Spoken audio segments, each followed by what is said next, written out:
Hello once again, and welcome to Dice Friends. My name is Jeremy. I'm your game master for the evening, and today we are going to be playing a Rasp of Sand. This is episode 6 of 6 of a Rasp of Sand, the ultimate episode, wherein we are playing this really cool independent RPG zine that has actually provided us a great deal of fun over the last 6 episodes. This was supposed to be like a one episode sort of sidetrack, to see how the game plays and experiment with it, and it's turned into this cool 6-episode mini campaign. So we've been super enjoying that.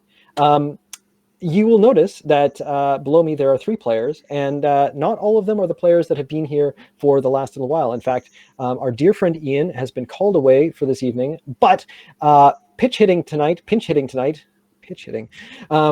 mixing my baseball terms in a very strange way. Pinch hitting tonight, we have the amazing Emily joining Dice Friends for the first time. Welcome, Emily. We're so happy to have you here.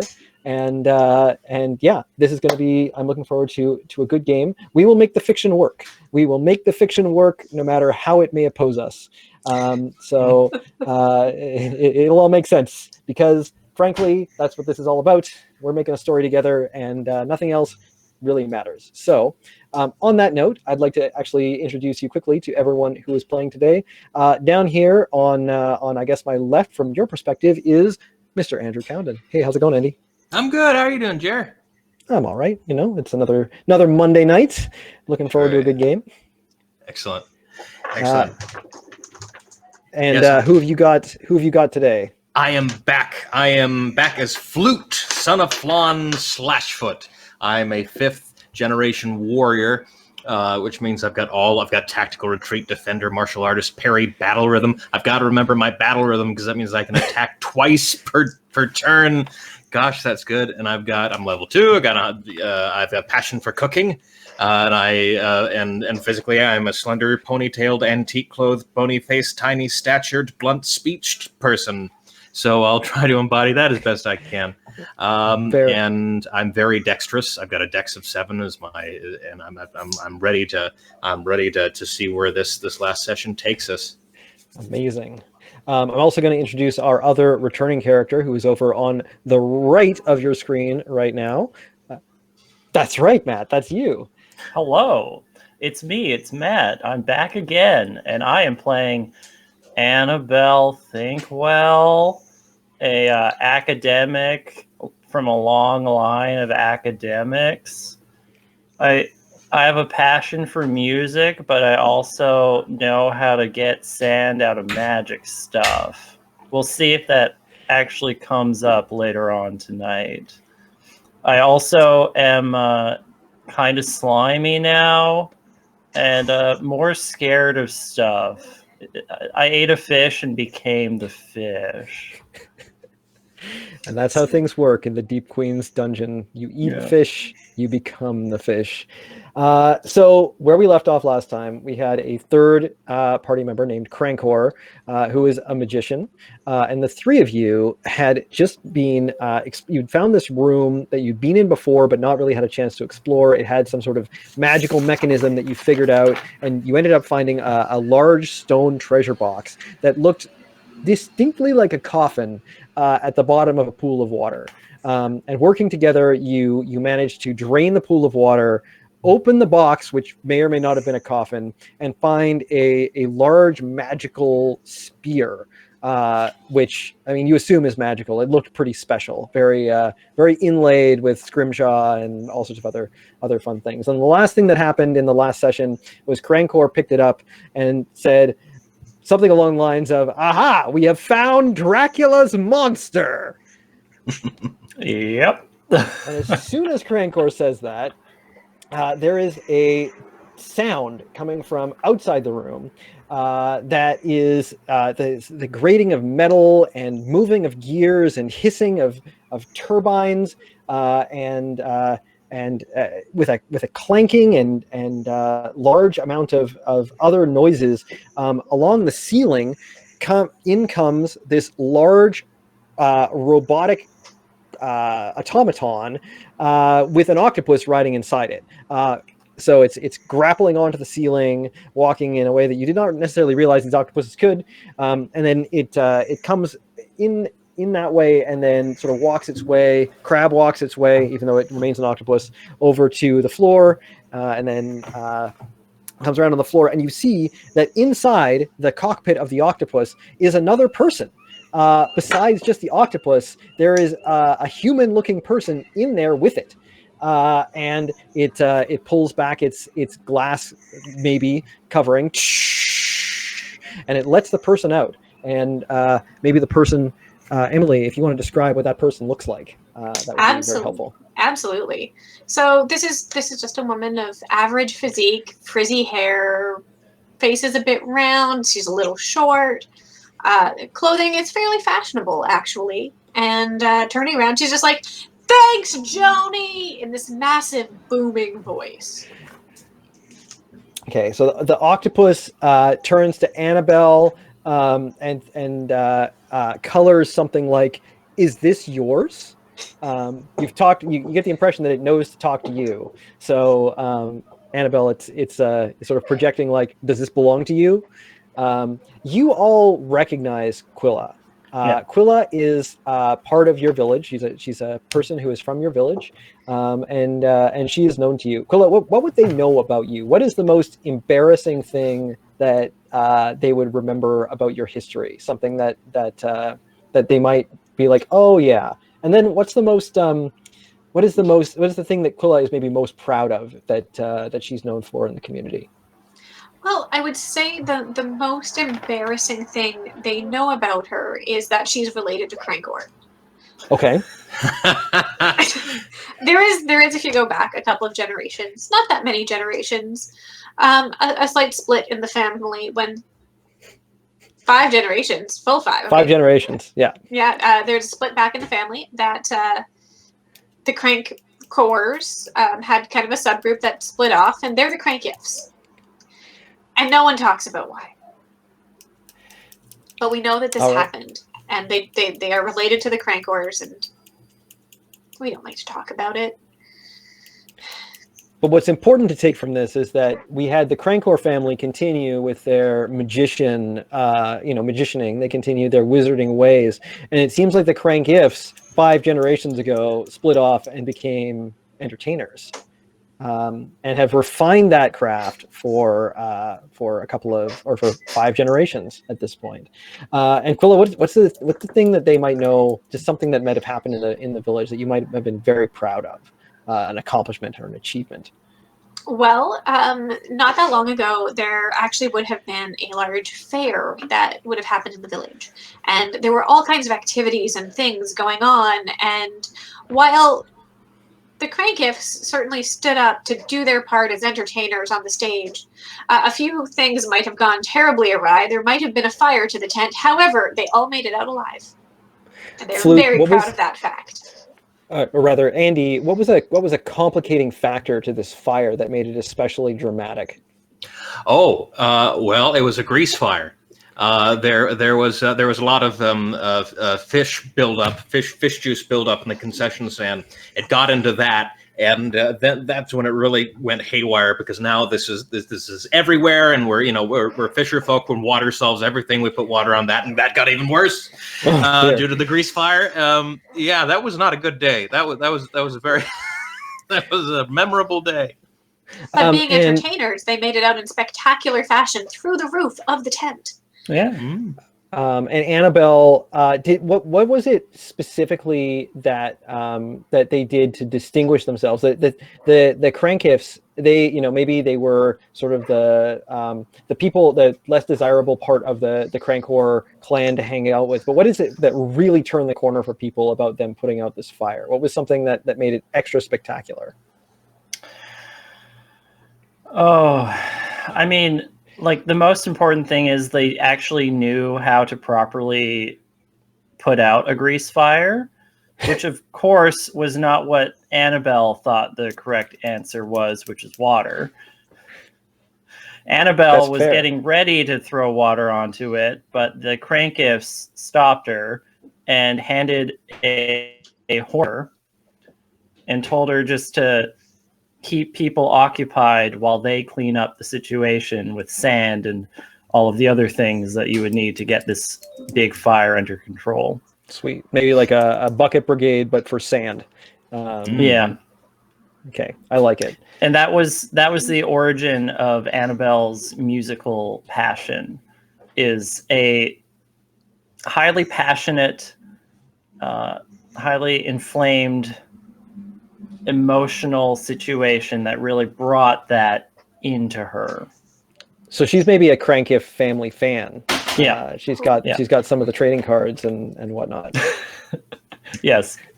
All right, good stuff. I think I like that. I like where that's going. And can I think Quilla, you had a message that you were going to deliver? Yes. See, there's this problem with the town, and it's not like the fire, but it's kind of like the fire. And so the most powerful magician in town, Lou, he's kind of incapacitated, so we really need to get a new magician back. So they sent me here so that we can get Krankor out, and apparently a Crankiff would do. So yeah, I mean, Krankor's family has been sending sacrifices to for a while, so it's possible that they maybe figured out that sacrificing the only wizard on the island is not actually the best idea. So Krankor's been summoned back, it would seem like, to deal with that. So this very obliging octopus lets Krankor get into the cockpit, closes it up, and off goes Krankor, taking your brand new magic spear with off goes Krankor, leaving the magic spear with you, and riding off into the sunset. Farewell, Krankor. You will be missed. Your family services were much appreciated over the course of this campaign. So yeah, that leaves us to where we are now. So Quilla's here. Flute and Annabelle, you've just found this spear. What do? I would like to talk to Quilla for a second. How do you know the Octomech? Oh, I walked in, and there was this place, and there was all of this sand, and then Joni just came up to me and kind of did some motions, and there was some light, and there were some colors, and I thought she was offering to help, so I just climbed on it. Amazing! And how did you learn her name? She's just been flashing colors at us all this time. Well, my family is really good at making stuff up. Okay, fair enough. I'm satisfied with that. Hey, look, we found this. It's pretty easy to figure out what the octopus is thinking if you spend a little time listening to them, like I have. Well, I see. I didn't have that much time. Yeah. Well, I'll catch you up. A lot of things have happened. I can't remember if we killed a whole lot of people or if that was just the last time. I think we have not killed many people. So just to give a quick recap of the last session for you guys, you came in as a brand new party and discovered, like many groups before you, that the first level of the dungeon is largely populated by fish people. You got into a fight with some of them after a really grizzled old fish person who looked older than 20 years old, pointed to you and seemed like really aggro for some reason unbeknownst to you. Yes. And wanted to start a fight. So you got it. You gave them the fight that they were looking for. Some fish people died. And then you were sort of dogged by fish people detectives for your who wanted to bring you up on charges, more or less, for the entire time that you were on the first level. Before you cunningly found your way through a trap into the second level. Right, that's right. I remember that old grizzled fish man. I killed him and I stole his hat and knife. Yes. And Flute says as much and adjusts the straw hat to a jaunty, intimidating angle. So it's been really eventful down here. Well, we haven't died yet. Thankfully. Yeah, and we just found this super cool spear that's made out of some sort of vent, like pumice or what was it made out of, Jerry, again? It was made out of magma rock of some sort. Volcanic rock of some sort. Mhm. Let me just get the description for you. It's like literally a harpoon. The point appears to be made of volcanic rock and is split down the middle. Yeah. There's a little bit more description I can give you, though, based on your handling of it. Who took it from Krankor? Because to this point, Krankor was the only one who had touched it. Sure. I guess I would have. A warrior would have been very interested in this, so I bet Flute would have grabbed it from Krankor. Okay, and then started like checking out the various bits. Oh yeah, finding where the balance point is, doing some flourishes, trying to look really cool with it, in case they don't get a chance before they die. So one thing that Flute notices almost immediately is that the harpoon, it's got two sides to it, so it's actually got it's sort of bifurcated, right? Like it's split down the middle, and one side of the point is like ice cold, like incredibly cold, and the other side is very, very hot. You wouldn't want to touch either side. You wouldn't want to handle either side because it would burn you after some definition of burning. Wow. Icy hot weaponry. It's very cool. This will either soothe your lower back or split it in half. This is a serious thing. Look at this, and I show the others. We could cook with that. Oh yeah. Oh yeah. Does it cast any light? No, it does not cast any light. It's the sensation of. I mean, maybe there's like. If you had some sort of infrared vision, you would probably be able to see that it was like giving out something like that. But no, it is largely the energy that it gives off, or I guess takes in the case of the cold part, is not visible. Okay. Cool. If possible, I would like to take my sandwich out and place it on it to turn it into a toasty. Yeah, I think that'll work. I think that would work just fine, providing you put it on the correct half. The other half would, of course, keep it nice and chilly, so that it would dry out in your warm up in your bag, and then would be good for later. Maybe it would keep good or keep fresh for a couple extra days, assuming that you're down here that long. Yeah, it'd make it I think frosty. If we give it a good 30 seconds on each side, we'll get a nice toasty sandwich, and I'll just wrap it up and tuck it back in my bag. Yeah. Excellent. Concept. Okay. Well, is there anything else to do in this room? I know a bunch of sea cucumbers fell from the ceiling and were crawling up or making their way out. Is there? So yeah, Quilla, that's something that you do notice, is that there are a bunch of sea cucumbers just all over the ground in here. Good eating on those things. Speaking of cooking, you could probably gather them up and eat a few, but not. Beyond that, this room is kind of interesting. There's 4 statues around the sort of periphery of the room, and they have open mouths, and they are gouting out water. Which looks like it's supposed to go in these troughs that run to the center of the room, and then to a big basin in the middle, where there's a 5th statue that is sort of submerged into the ground within the basin. The basin is now drained, and the water, instead of going in the troughs, is kind of spilling all over the ground because the mouths of the statues that are spitting out the water are not pointed in the right direction anymore. So it's just sort of making the ground all wet and slippery. Cool. Well, I'm going to take through a cucumber bath right now. Flute's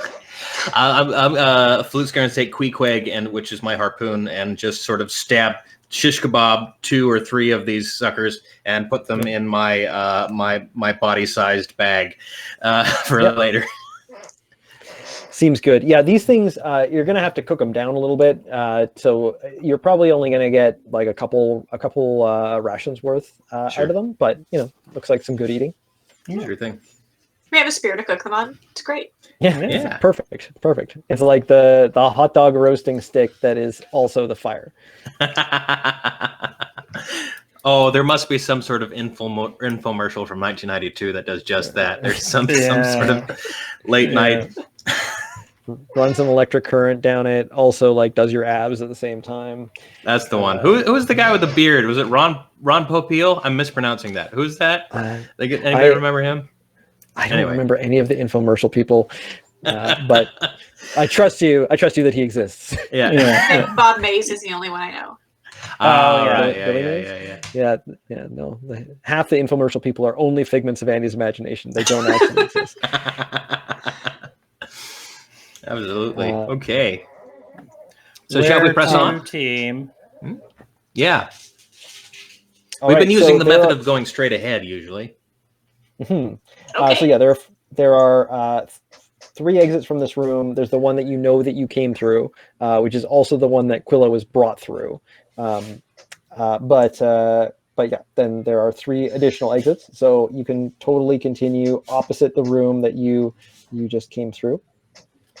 And this is going to take you back out into the wilderness. So back out into the coral sort of forest that you were traveling through with varied degrees of success prior to coming to this this sort of larger clearing / room that had the whole setup with the statues and whatnot.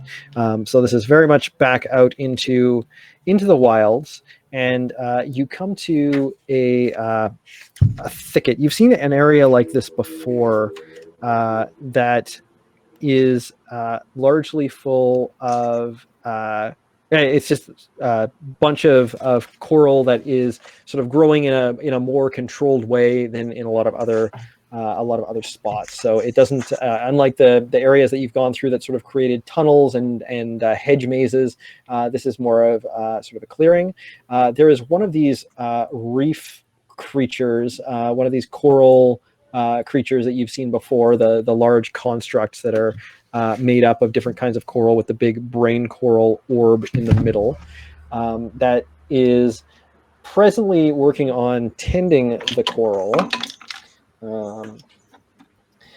But you as you walk in, you start getting a sense of fear and great distrust and almost anger washing through your minds as you come into this area. I just need to make one other roll here before we continue. Apologies for Dungeon Master loading time. That's all right. I'll do some dialogue. Quilla, have you seen one of these big coral golems before? No. Oh, they're crazy. The stuff you're feeling right now is the stuff that the golem is feeling. It like gives off its own emotions and can really affect you and make you feel like that's what you're feeling yourself. But it's just radiating off of this thing. And if it's afraid and it's so big, it must be something serious. Yeah. It's afraid, but also angry and suspicious, and it's definitely sort of moving towards you at this point in time. So what you're saying is, I don't actually want to punch you. I mean, you could as well. Yeah, it's both things could be true. It's just not a cause and effect necessarily.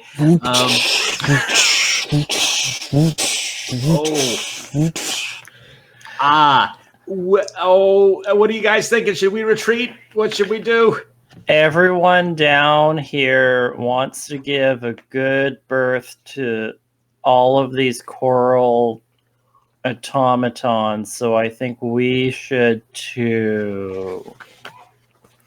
Okay. Yeah. So retreating back the way that you came? Could we go through a side door away from it?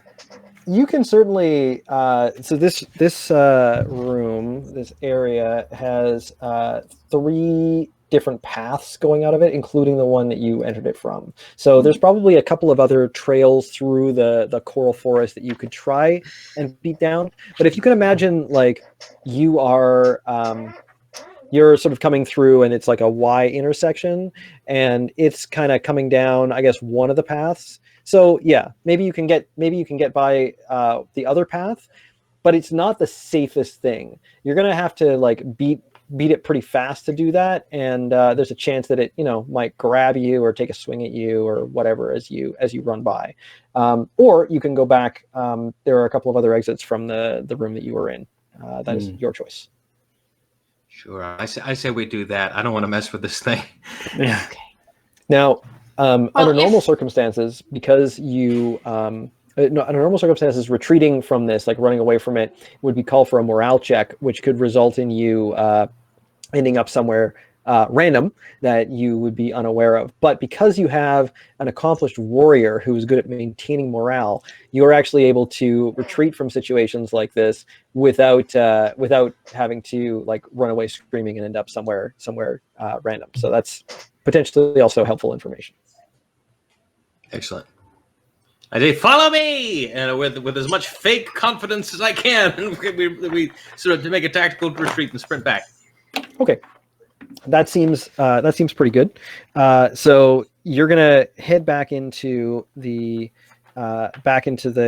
room with the statues, and something else has apparently come in here and is lapping up the cucumbers that were left on the ground.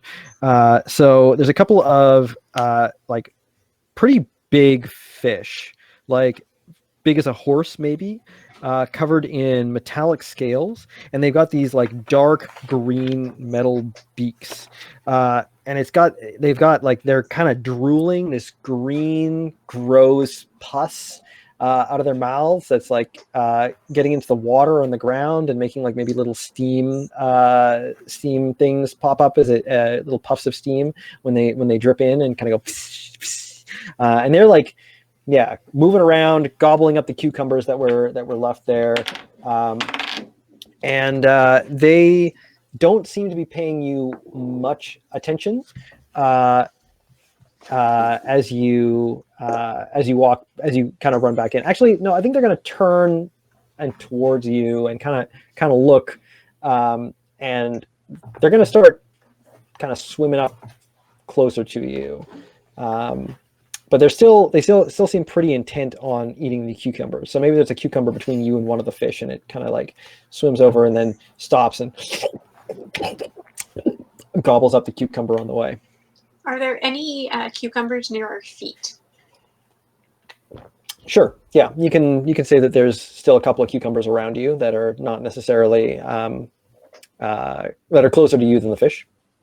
I would like to push one with my foot and then, if possible, lightly kick it so that it is closer to the fish. Okay.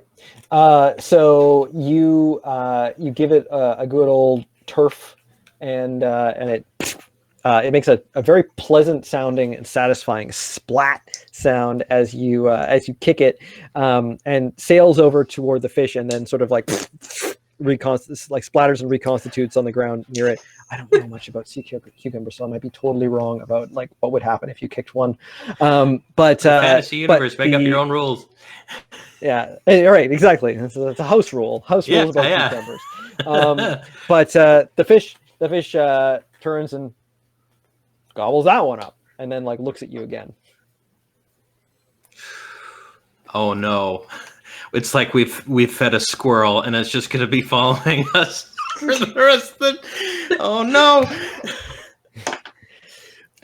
Let's make our way towards one of the exits we haven't gone through and keep tossing cucumbers along the way, away from us and towards the new squirrel friend. So I have a question. Yeah. It's very important to this particular plan, Annabelle. Which doors have you gone through? The one directly across from the one we entered, right? Yeah. So you came in through the one that you're just coming back in through. You came in through the one opposite that. And Quilla, when you came in, you the octopus brought you down some stairs and then into this sort of area that was very overgrown with coral, and then from there to where these folks were in the room with the statues. That was not how they got here, but that was the route that the octopus took. You can go left or right from Annabelle from where you came in. So either of those would be valid options for places you haven't been yet. Where do you want to go, Quilla? I like to be right. We'll go right. Usually then. Okay.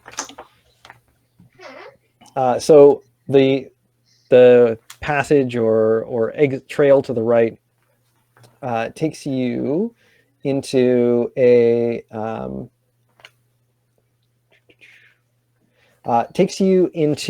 another interesting room.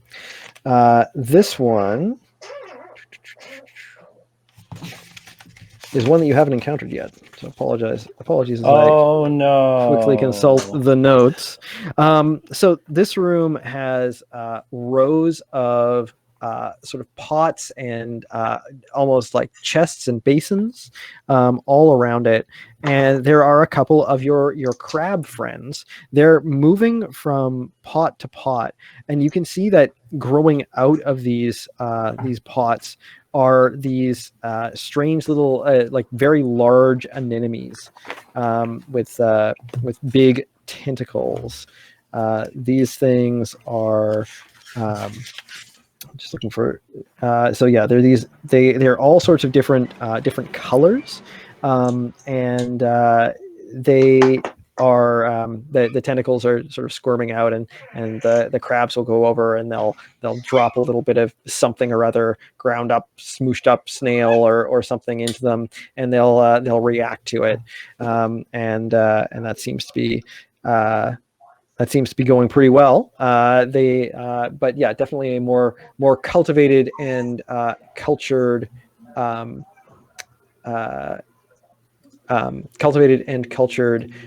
set of plants as opposed to the coral that you've been going through to this point.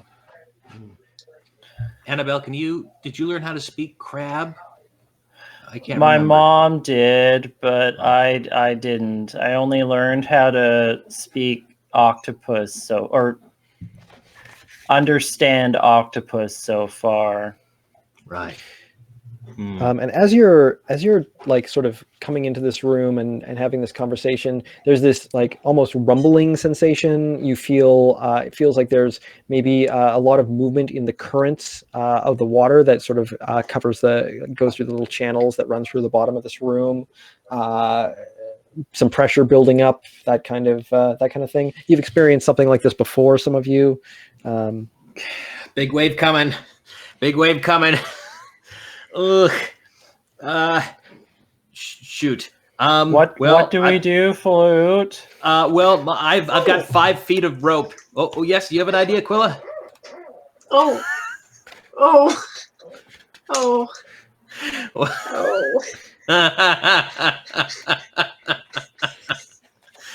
Wow. I thought you wanted me to do something.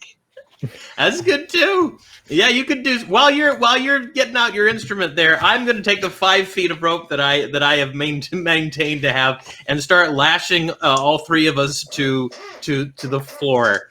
The floor, there's not really anything on the floor that you can lash to here. Okay. There's a lot of pots and very artfully maintained trellis-like structures, maybe some shelves, that sort of thing. They all have these tentacles coming out of them, though. So thinking quickly, what are you thinking might be a good way to do this?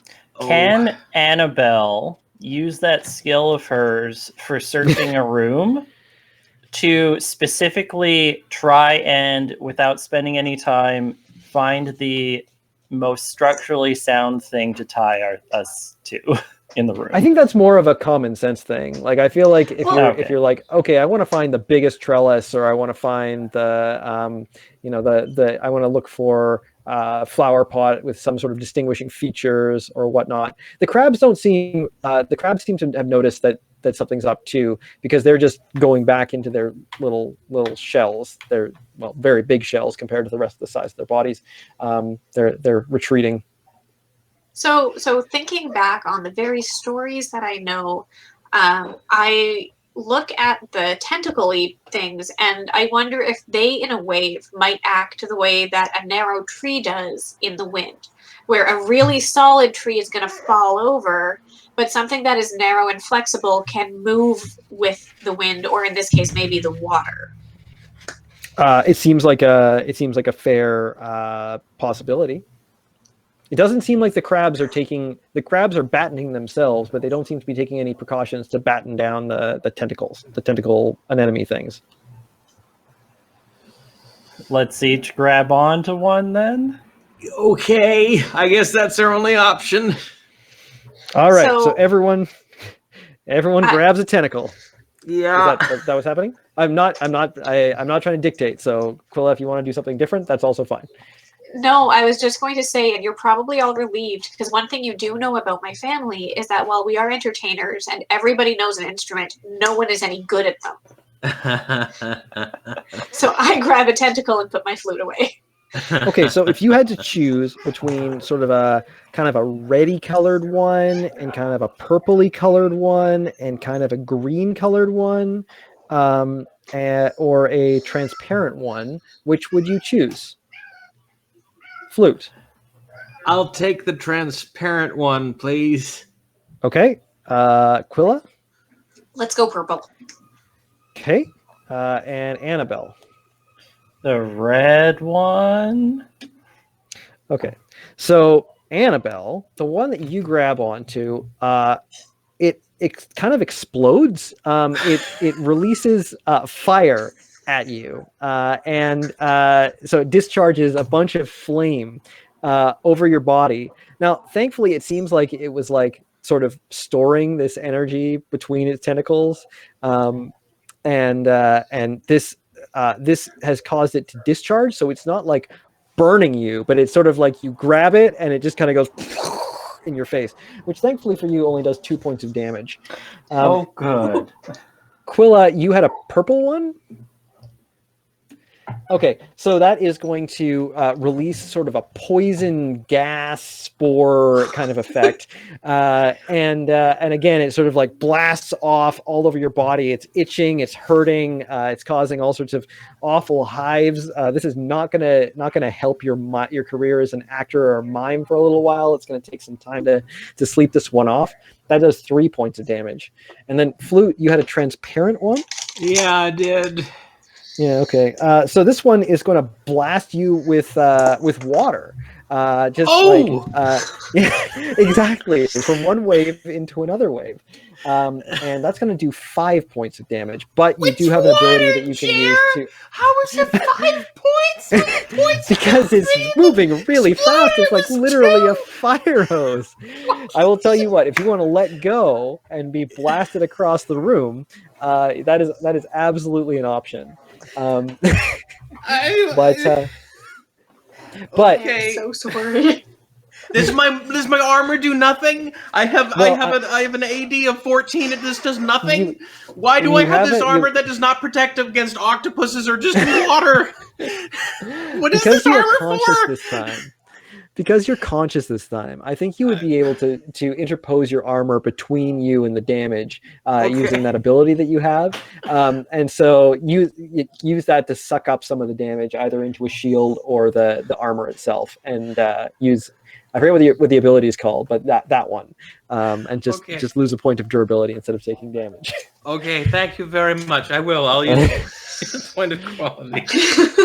I'm so armored up and I die so easily. What? Okay, but yeah, I will take. So now I have a quality 4 on my scale mail there. Thank you so much, Jer. you're really good at combat, but like, getting like grabbing onto one of these things and getting blasted. It's like essentially what it's described as is like a water fireball discharge. So it's like it's a huge amount of pressure that just like sort of going, and it's more or less area of effect. So each of you grabs one, it discharges on you, but then it turns out that it's like a slimy and like it gives a lot, but it is a slimy and kind of slippery thing that you can hold on to as this big wave comes through the room, sweeps a lot of stuff over. It probably knocks over a few of the flower pots, but the pots themselves are made of stone, so they're pretty heavy. They're not moving very far. It rattles the crab shells around a little bit, but they don't move more than a couple of feet. And before too long, after you've probably had a chance to learn what it's like to breathe in one lungful of water, the water abates and goes down to its normal level. Quilla, I didn't describe this to you, but very, very effectively as I would have to everyone else. But the way that this dungeon generally works is there's a bunch of little channels of water that are running through on the ground all the time, but they're not, it's not like the whole place is filled with water, but there's always water sort of around. You're always kind of stepping in it. Okay. So the water being gone, the crabs are going to start popping themselves out and righting themselves and setting the pots up again. And one of them notices you're there and starts wandering over to you and clicks at you and makes gestures and shows you these tentacle things sticking out of the flower pots. Does the crab look like it's about to enforce some sort of "you break it, you bought it" policy? Is there?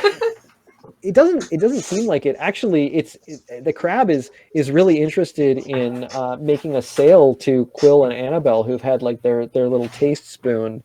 And so it's gonna show you another purple one, Quilla, and click, moving sideways back and forth, kind of like showing how the fronds move and in a very appealing manner, showing the like ground up gunk that it's been feeding it, trying to make the sale. I mean, I only have 200 sand on me. I've got 300. We could pool our resources, maybe. Is there anything here? I bet we Krankor want, took his sand with him. Krankor could have left his sand behind. I think he had another 300 that he was carrying. So you can have 100 sand each from Krankor's stash. I have 100 sand. All I have is 100 sand. Yeah. Okay, I've got 400 then. 300 on me. Does anything look appealing to anybody? Do we want a poisony, explodey, water pressure thing at some point? That might be last episode. We might as well spend our money. Yeah. I mean, it's not an experience that I would recommend. Mm-hmm. True. Maybe we could give that experience to somebody else. So the crab is like sort of one of the crabs sort of like comes a little bit more out of its shell, and you can see that it actually has and like points to like behind it, and you can see that it actually has one of these tentacle things affixed to the back of its shell, and it gestures, Flute, to your big armor, and kind of like points to the one attached to the back of its shell and points to your armor. Ooh. Oh, okay. Neat. That's a good idea. That's fun. And I that intrigues me. So then I take out my 400 sand and I show it to the crab in a gesture that says, I have this much. Can I get anything for this much for 400 sand? It's sort of giving you the gesture from the crabs that you've come to realize means like more money. Yeah. I give him my 100 sand. I'm just like, here you go, Flute. Oh, thank you very much, Quilla. Thank you so much. I'll get you back later. I'll make you some exceedingly good fish tacos when we get to the surface. You like to cook too. Oh, that's really interesting. Yeah. Oh, do we have a shared passion for cooking? Oh my God. This is the episode now. We're just going to swap fish recipes. We got to. Yeah. Well, we'll put a pin Don't in tell that. them, but I make a really great crab cake. Really? Oh gosh, I make it with lemon and cheese. What do you do with it? A bit of breadcrumbs, some nice. I mean, how much butter can you use in a crab cake? Never The enough. crab is Never enough. the crab is trying to make a hard sell here with a language it doesn't understand, so it's like nodding and smiling very obligingly to you as you're having this conversation. Click, click, click, click, click, click, click, click, click, click, click. Right. Oh, right. Right. Never mind. I'm glad you don't speak our language. We're talking about crab cakes. Do you? Click, click, click, click, A little click, click. parsley. Yeah, a little parsley. All right, crab person. It like holds up one pincher and then like sort of does that. Ah, interesting. Oh, we don't quite have twice as much. These would be 200 short, right? Yeah. How much for the glass buoys I have here? Oh, that's a good question. So the crabs look at the buoys, and it looks like the crabs will accept the buoys and all the sand for affixing one of these tentacle creatures to one of your sets of armor. Mm-hmm. What one should we get, and who should get it? Well, I'm probably the most armored up, and I could throw myself into battle. And if the idea is that if somebody nicks me, that they get the bad end of this tentacle magic, then I volunteer myself as tribute. That's good, because really the only thing I can do is stick my flute up their nose.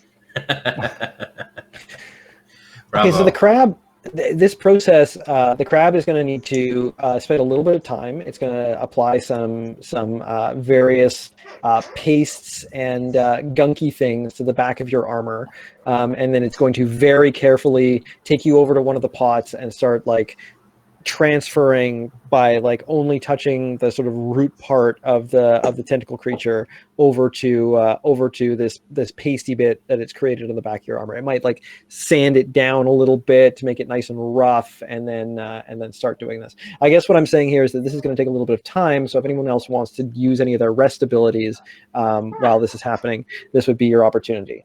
The trade-off to anything that takes a rest, Emily, as you have not played this adventure before, is that that's when random encounters usually happen. So that's something to be aware of. Yeah. Mm-hmm. Is anyone else going to do something? I would like to use my ability, Arcane Study. Aha. On all right. Dracula's monster, I believe. All right. Cool. So Annabelle is going to examine the sand that. So normally, sand is something that exists inside living creatures, and when they die, the sand comes out of them, and so that's very satisfying when you kill a monster or whatever, and it's a bunch of sand. But there's also this sort of like residual sand buildup where things that you interact with will build up a little bit of sand from your body over time, and so. A academic, by studying this sand that has built up on things over time, can do some magic to absorb that built up sand and learn something about the history of the item. So there's a name for that. I'm trying to remember when you like look at an item. I'm sure Chad is going to yell at me what it is, but where you like handle an item and you find out its history using mystical powers. Telemetry or something? No, what is it called? I've forgotten, but I will. It's like associated. I had a 19th century detective character in a campaign at one point who could do it. It was really cool. I know the word you're trying to remember. I can't remember it either. But you too cannot remember it. Yes, it's a contagious lack of remembrance. All right, so that's what Annabelle's going to do while we rest. Quilla or Flute, I think you're going to be mostly occupied, but if you want to like eat or something, you're more than welcome to do that. Sure. But I'm gonna anything that you can do while you're having an enemy attached to your back. Basically. Excellent. I view this as some sort of armory pedicure, where it's sort of it's kind of happening, and it's kind of awkward to make conversation while it's happening. So I'm going to take out one of the sea slugs from my bag. I'm going to salt it with some spices I just happen to have, and sort of chew on that and try to relax as much as possible and gain back some HP. Yeah, sounds good. And then Quilla, do you want to do anything while you rest? Yeah, I am going to use the time to use what I'm actually good at and tell a story. And as you guys are listening, it is quite elaborate. It is the tale of one of a past generation who traveled off of our island and out to sea, and the various adventures that they had on this new land that they found that turned out to be about an acre of island, and that was about it. And despite the fact that this is probably the most boring island that has ever existed, the story itself is actually fairly entertaining and comes with, nice elaborate motions and things. And I appear to be also trying to teach the crabs maybe a little bit better salesmanship at the same time. And really, at the end of the story, what you get is like, this one time my family went to another island and we all gained 200 XP. Wow. Very cool. All right. So, yeah, Flute and It's Annabelle called oral and history. you all gain 200 XP. The crabs are quite interested to hear this. I'm imagining this is some sort of like the Ewoks listening to C-3PO in Return of the Jedi, where you're making all the appropriate R2 and Luke Skywalker noises to amuse your crustacean audience. So I definitely like to describe things using little hand puppets that I make. Oh yeah, the crabs are super into that, and they start like mimicking the hand puppets with their pincers, because that's something that you can do with pincers.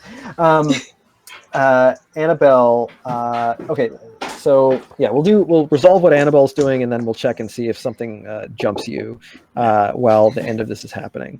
Annabelle, I have a whole bunch of box text to read you. Oh, lovely. Yeah, so here we go. I'm not going to try and paraphrase this. I'm just going to dive straight into the box text. A woman in a crown watches strange creatures swimming in a primordial sea. The beasts squirm and writhe as you watch. Then the sun begins to move quicker overhead, and it keeps accelerating until it is blurring across the sky. The creatures rapidly change until you see one climb out to the shore of the sea and take its first clumsy steps on the sandy beach.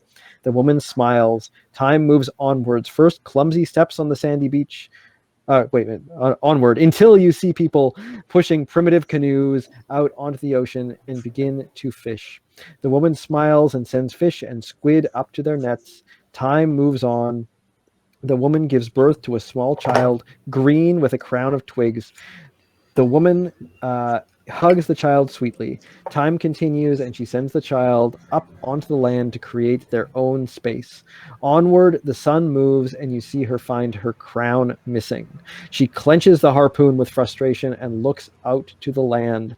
The sun flickers forward for a moment, and next you see she is clenching the harpoon tighter than you believe possible. In her other hand is a crown of twigs. It is waterlogged. She sobs, and the harpoon does as well. Guys, I think we need to return the harpoon to the queen as well. Is that what you got from that? Because I was more focused on the fact that our people killed her son.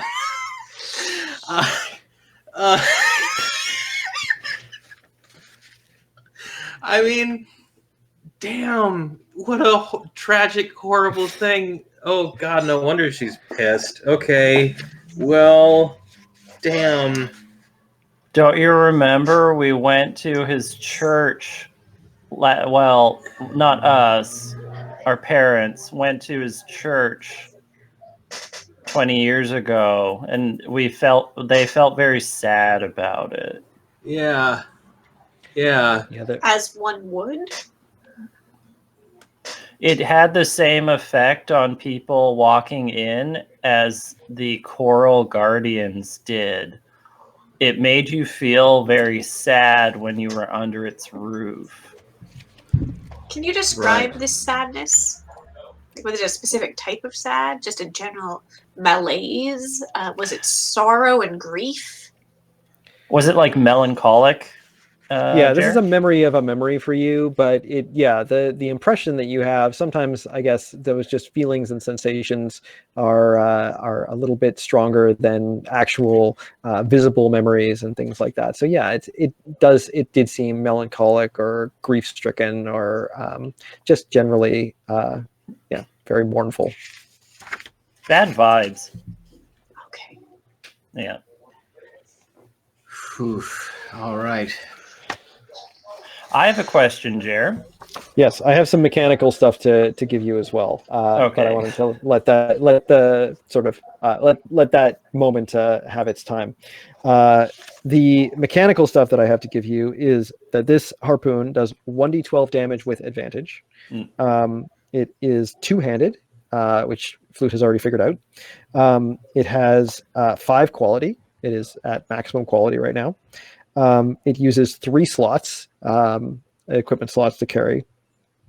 Anytime you attack with the harpoon, you can choose heat or cold, and it will do extra damage of that type. And you can use it to shoot a blast of boiling water / steam twice per rest, which affects sort of a conical area and will do damage to any creature that is caught in that cone. Wow. Also, Wow. Annabelle, you gain 1,000 experience points for doing that. So that's 1,200 total from this rest so far. Related to that 1,000 experience, do I regain any health upon a level up? No, you do not. Okay. I'm going to need to heal myself up then. I should clarify. You don't heal any wounds on a level up, but you get the full complement of hit points that you just earned. So if you're down 2 hit points, but you get 7 hit points, you still get those 7 hit points, but you're still down the 2 that you were missing before. Okay. So you have done your various things. Good night, my love. Are you going to bed? Uh-huh. Okay. Well, thank you for coming and letting me know. Bye. Are you checking out what's going on? Uh-huh. Yeah. Daddy is still playing his game with his friends right now, so he's gonna have to keep going. But thank you for coming and saying good night. I will talk to you. Why is somebody out? Come on, Yeah, we're coming. I will be out to say good night when we take a break in just a few minutes. Okay. Okay. Yeah. Love you, my dear.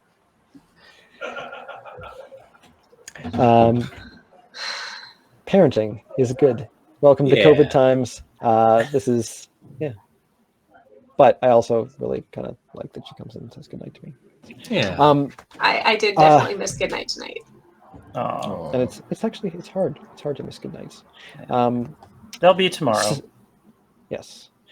So where was I? Yes. Wandering into the room as you have finished, as you know, as the story is wrapping up, and Annabelle has sort of like learned all this information. Are a couple of these fish people. Now, Flute and Annabelle, you saw these last time when you were sort of bushwhacking through the coral. These are similar to the fish people that you saw on the first floor, but they are very eloquently festooned with quills and fins. They have very elaborately manicured bits of cartilage all over their bodies, and they are very brightly colored. And they're wandering in, and they're window shopping. They're looking at the different anemone creatures, and sort of like, you know, one of them's like looking at the other and going like pointing to the other's like back, and then like one points to its shoulder and like here. So they seem to be they seem to be looking to buy maybe. Interesting.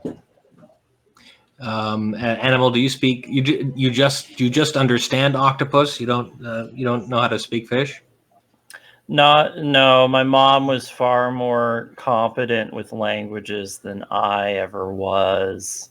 How is your mom these days? What's she doing in her retirement? Mainly talking in languages that I don't understand, trying to teach me them. It's really rather a bother. That's a shame. Well, gosh, I'm trying to look for some sort of lead to help us find out how to get lower into this temple. You think we could persuade? What do you think? When we tried last lifetime, we tried just showing the crown to some fish people, and that was a whole deal. That was they. I mean, I guess they tried to help us. Maybe we could try doing the same thing. The crab. So one of the crabs is now sort of approaching the fish and giving the sort of mattress salesman pitch. Like, check out this one. Look at how yielding that one is. Isn't that one a beautiful shade of purple? It's going through all that. You're noticing in these interactions between the crab and the fish are very similar to the interactions that you have with these other creatures, where you don't actually necessarily speak the same language or understand the same language, and so they are trying to sort of get by. And there's the same kind of negotiations. I don't have, I have this much. I have this much sand. Well, I also have these shells. Like, maybe we can make a deal. Kind of situation happening. So definitely commerce is happening as you watch right now. The other crab is going back to what it was doing before, taking care. It's righting the pots that fell over in the wave, and doing other such things to make sure that it's all ready for the next potential customers. Are there any bits of merchandise or murals on anything that have an image of the Deep Queen on them in the room? Nothing in this room has an image of the Deep Queen on it. No. All right. Well, shall we forge ahead? Are there exits anywhere? Yes. Sorry. This. Actually, no. This room. The only exit is the one that you entered from. So maybe we go out the way we came. We try the one on the other side. There's one room that's unexplored. Yeah. Sure. Hopefully that large squirrel with the acid mouth is not there, or has wandered off someplace. Ran out of cukes. Yeah. Moved on. So yeah, as you go in, it provokes a slight bit of dungeon master loading times. So you as you walk in, you see that the cukes have been cleared out, and the fish seem to have also cleared out. Actually, the fish seem to be one of the fish is gone. The other fish is dead. It is lying in the corner of the room, and there are two of these big creatures in here, like you've seen before, the large coral robots with the brain stuff in the middle, and they're a little bit different. They normally they have all this coral that makes up their body, and it looks like sort of a like an interior skeletal structure or whatnot that's been left that they just don't have any skin over, and so it's all like it's sort of like half carapace, half skeleton. But these ones, they've got all these little like kind of bits of life sprouting out of the coral, and they're almost sprouting spores that are like around them as they move, and so they've like planted this fish. They put this fish in the corner, and one of them is like sticking, like pulling bits of coral off of itself and actually sticking them onto the fish, and the other one seems to be like checking out the big statues with the water basins, and you can see that it's they seemingly haven't noticed you yet, but they are this one is again starting to like itch off bits of itself and then like paste it onto the top of the statue. I think they're spreading their garden. Oh, and I sorry, you should be getting emotional resonance off of this. They are they're very contented. There's a lot of endorphins going on here. So they've got this sort of like calm of having a lot of like really nice hormones pumping through their bodies right now, and it feels actually it's kind of getting you high. It feels really good. Oh. So this is how they reproduce. You're looking at me as if I have all the answers. I'm just telling you what they're doing and how it feels. Does it look like there would be a way for us to kind of skirt around the outside of the room towards one of the doors? Preferably the one on the other side of the room, and if not, maybe the one with the Y where we encountered the other coral creature. Yeah. So I think that you could more easily get to the other exit without attracting any attention than you would be able to get across the entire room without attracting these ones' attention. As I say, they don't seem to have noticed you yet, so you're not sure what reaction that might draw. But yeah, you can probably easier, as I say, to do it to the sort of side passage as opposed to the directly opposite side. Do we want to push it? They seem happy. No. Yeah. I think we just hopefully don't disturb them too much. If we come in, it's like the dog coming into the bedroom. It's just sort of it's fine. You just carry on with what you're doing. Unless the dog gets involved, and then you've got to... I have cats. That's even worse. Yeah. I don't have. You let either, me know so how you want to involve yourselves happens. if you. Well, all right. So shall we? Is there? So there's.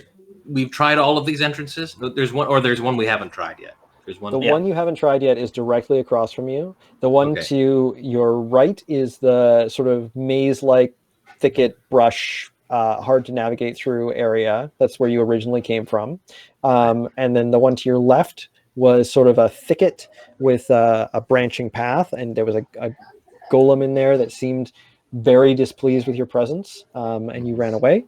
So yeah, the one across from you haven't been to. The one to your left you ran away from.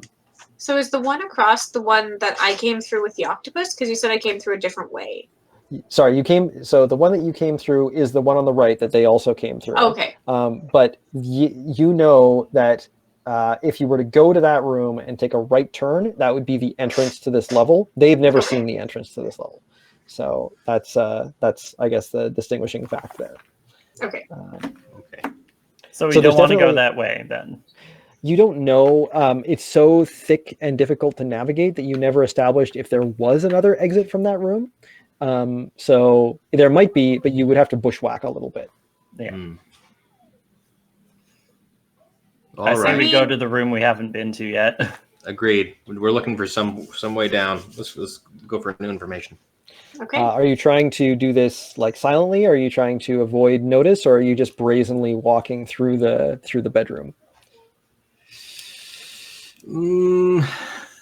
I think we should be confident but quiet. Sure. Okay. I think that sounds like a good idea. Although I would add, and we should keep to the walls and the corners, and just try not to ruin their mood. Mm-hmm. Yeah. Okay. So was that a yes, we're sneaking across, or a no, we're not going to try? Okay. So what I'm going to need for the actual physical sneakiness factor, regardless of what you're doing emotionally, is a dexterity save from each of you. Sure. 19. Okay, and Emily, for your reference, in this system, a save is your target number is always 15. So you roll, you add your dexterity, and you're always going for a 15.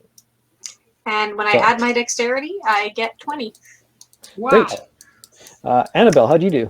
9. Okay, so you know the situation that you were talking about with the cat or the dog that's kind of like there's some annoyance, but not really a physical reaction of any sort. They're just going to keep doing what they're doing as they detect the three of you, but really the one of you sneaking across the room. But yeah, so they notice you, but they don't seem to care that much. And yeah, that'll get you across the room. Excellent. And across the room, you find. Did that one? All right. So across the room,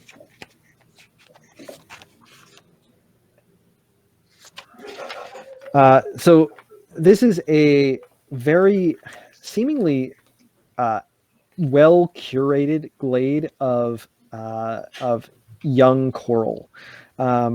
There is at its center a very, very large one of these coral golems. And it is as described. So it's got the big mass of brain coral in the middle, but it's bigger than the brain coral that you've seen on other similar creatures. And this one is somewhat more imposing. And you feel a definite sense of curiosity and suspicion as you walk into this room. In fact, it seems to be becoming quite agitated, or you are feeling waves of agitation moving off of it as you come into the room, and it sort of stands up, and you can see as it stands that whereas maybe these things normally are like 10 feet tall, this one is more like 12 feet tall and significantly burlier and spinier than the ones that you've seen previously. Are there any exits? So this one has another exit beyond the one that you entered through. It is to your right as you enter. Okay. Well, we can try that thing where we project positive emotions at it. Should I toot? So Flute's projecting positive emotions. Annabelle is considering tooting the flute. And I'm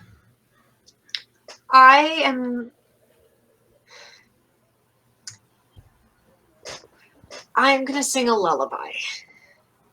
Okay, good. And what I'd really like to do is, if it is starting to, we're sensing that it might be aggressive towards us, I'd like to use the ability Soothe. Oh, okay, that's interesting. Sure. How are you? Describe to me how you are. What kind of feelings you're feeling, or at least trying to evoke within yourself. Say you were using sense memory as a performer and using past memories to evoke feelings in yourself that you want to project outward to this creature. Can you describe to me sort of what sort of memories you might use, or what kind of ways you might try and evoke feeling that way, beyond just the verbal performance that you're doing? So I am imagining my grandmother, who is, she's this wonderful entertainer who lived aboard ship, and the rocking of the ship as she leans over the little cot in which my 3-month-old father is lying, and there is a storm outside, and the ship is moving, and her heart is full of kindness and love and protection, and the desire to care for and nurture this tiny little life in front of her, as she sings something like, "Hush, little baby, don't say a word." And her voice soothes and calms this crying baby with the rocking of the waves and the beating of the ocean that is happening against the wooden hull of their ship. That's really beautiful. Mm-hmm. That's really nice. Okay, so what I'm going to need you to do is make. Okay, so the first thing I actually need to know is, how are you all orienting yourselves with regard to who is standing in front? That's, I think, the most salient thing that is going to play into any sort of negative consequences that might be happening as a result of your actions. Well, I can tank this. I can go in front, but or unless we want to put our entertainer forward, having the. But So- I feel like think- Quilla should be in front. I feel like if this is going to work, I need to be stepping out, and Flute needs to be trying to make himself as throw my d20 around, as small and unimposing and gentle as possible as he's trying to promote these positive vibes. Sure. And I know that certainly my body is going to be taking a slightly hunched, like very, very kind of protective stance, even though this thing is so much larger than I am. Okay, so I think that this show of confidence and your story are going to are very evocative, and you are going to need to make a charisma check here, and you're going to get advantage on that charisma check. Fortunately, charisma is the one I'm really good at.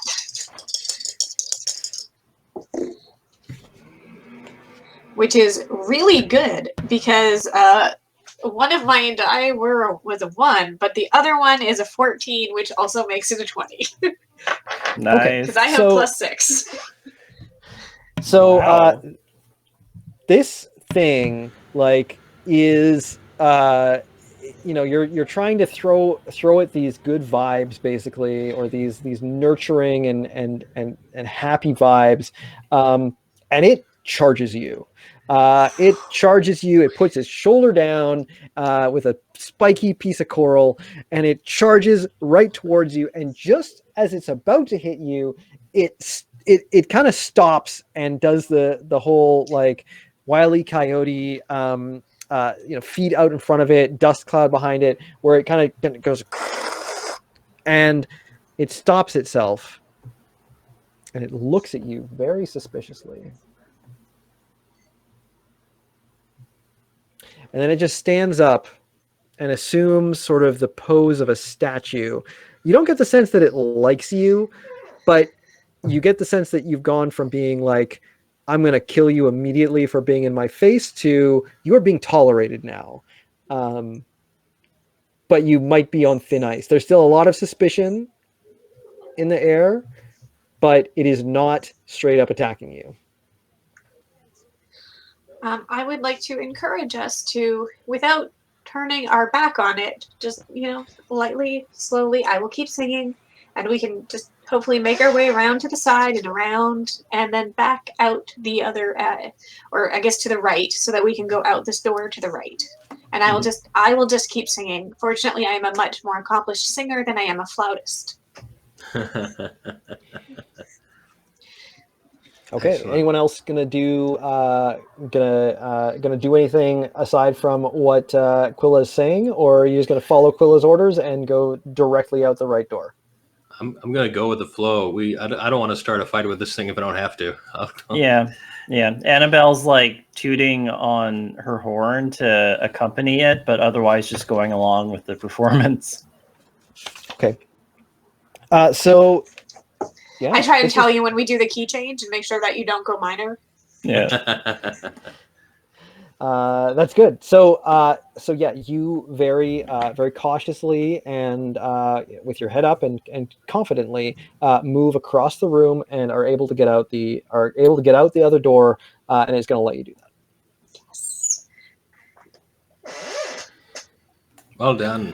You're Emily. so much better than Krankor. Wow. Krankor did some good stuff. He did some things. He electrocuted some people. He was a good adventurer. Just saying, Maybe the if not a clause good is often more person. useful than the or clause. Yeah. So you're going to be coming to an area that is it's sort of a slightly overgrown part of this coral forest. So again, I'm trying really hard not to describe this as rooms when the sort of entire format of how this is generated and put together is in rooms. So this is again more sort of like you've come to an open clearing, but there's still like a lot of overgrown area. It's obvious that the golems haven't been taking care of this in the same way that they have in certain other places, because the coral is sort of growing kind of everywhere. And a lot of this coral around here is of this very angry looking spiky type that you've sometimes seen mixed in with other kinds of coral, but this one seems to be like particularly common here, of this very long spear-like nasty looking sharp coral. Nice. Well, I've got 2 wicked harpoons. Does anybody want a spear? I already have a harpoon. So it's going to be very difficult to move across this room in a safe manner. You're going to have to take a little bit of extra time and care to move through here. But if you do want to move through it in a way that's going to get you poked, just let me know. That's also I am 100% down for that. Take out my hammer. I have a hammer in my pack, and use it as needed on the coral, much like you would a machete in the forest. Yeah, I think that kind of thing is sort of going to be par for the course in this room, that all of you are going to be having to use the tools at your disposal to sort of move this stuff out of the way, or chip it off a little bit where it's necessary.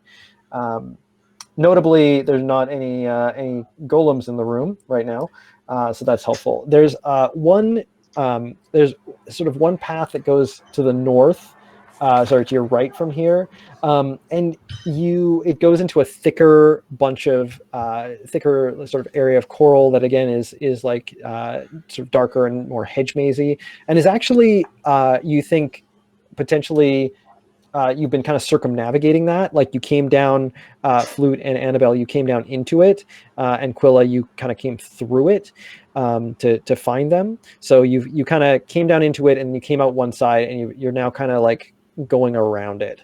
Okay. So that what I'm trying to tell you is that's an area that you've been in already to the north, or to your right, and then straight across from you is an area that you have not been to as of yet. Okay, shall we forge ahead then? Yeah. Okay, so you start moving through this area, this thistle patch of a very spiky coral, and it's not going super fast, but you're making it work. And as you're about, of course, like halfway through, you start seeing like a dark shadow coming in from the exit that I talked about to your right as you entered the room. It starts getting a little bit darker, and at first you're like, that's weird. There's not like clouds underwater here, and it's not quite like it's almost like a whale's gone over or something like. Oh no, it is definitely a cloud. It is a cloud. It is the shrimp. It is the cloud of shrimp. The cloud of shrimp that we saw before is coming into this area, and it is coalescing and moving across the area. And unlike last time you encountered this cloud of shrimp, there's not really anything else alive in this room besides you, because you remember like last time it was quite attracted to the other alive things. In this case, it's just kind of moseying on in, and as the various little tiny brine-like shrimp collect themselves. I would like to take my shish kebab. I've got queequeg, and I still have, I'm guessing, 2 cucumbers on the shish kebab.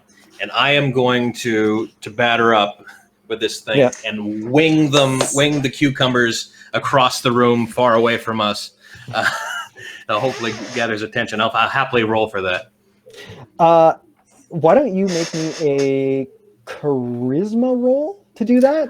You're going to be trying to you're going to be making a show of this, trying to attract its attention. So go ahead and make a charisma roll. Okay. That is a 16 with my plus 2. 16's a good number. So we'll see how that works out. Does anyone else want to do anything right now? Do you Flute? Do you want to do anything else besides whaling this thing? I'll give you the opportunity to move or do anything else that you might want to do. I will shout, "Come and get it!" and then mosey to far in the opposite direction where I threw the cucumbers and gesture to the others to come with me. So your potential exit here is directly across the room from where you came in. Are you sort of throwing the cucumbers like back toward the door that you came in through? I guess so. That would make them come towards us. So I guess if the door is straight ahead of us that we want to go into, then I guess I would throw it to the far right to give us some clearance, maybe across. We can sprint across. Okay. Maybe. So, and is that the plan? I guess. Are you gonna start moving through this this thistle patch with reckless abandon? These are like 6-foot long spears of coral that you're moving through. So it's not if you were to get poked by one, it's not like a blackberry bush. It could be quite a lot worse depending on how badly you impacted and where the thing that you didn't quite see actually ended up being. Right. Anybody have any other ideas? How far across the room are we already? You're about halfway. I do have a thought, and it really depends how you guys feel about shrimp for dinner. Because can't that spear just shoot boiling, steaming water? And shrimp cook pretty fast, in my experience. That's a good idea. Like, if they don't go for the cucumber, this might be a good backup.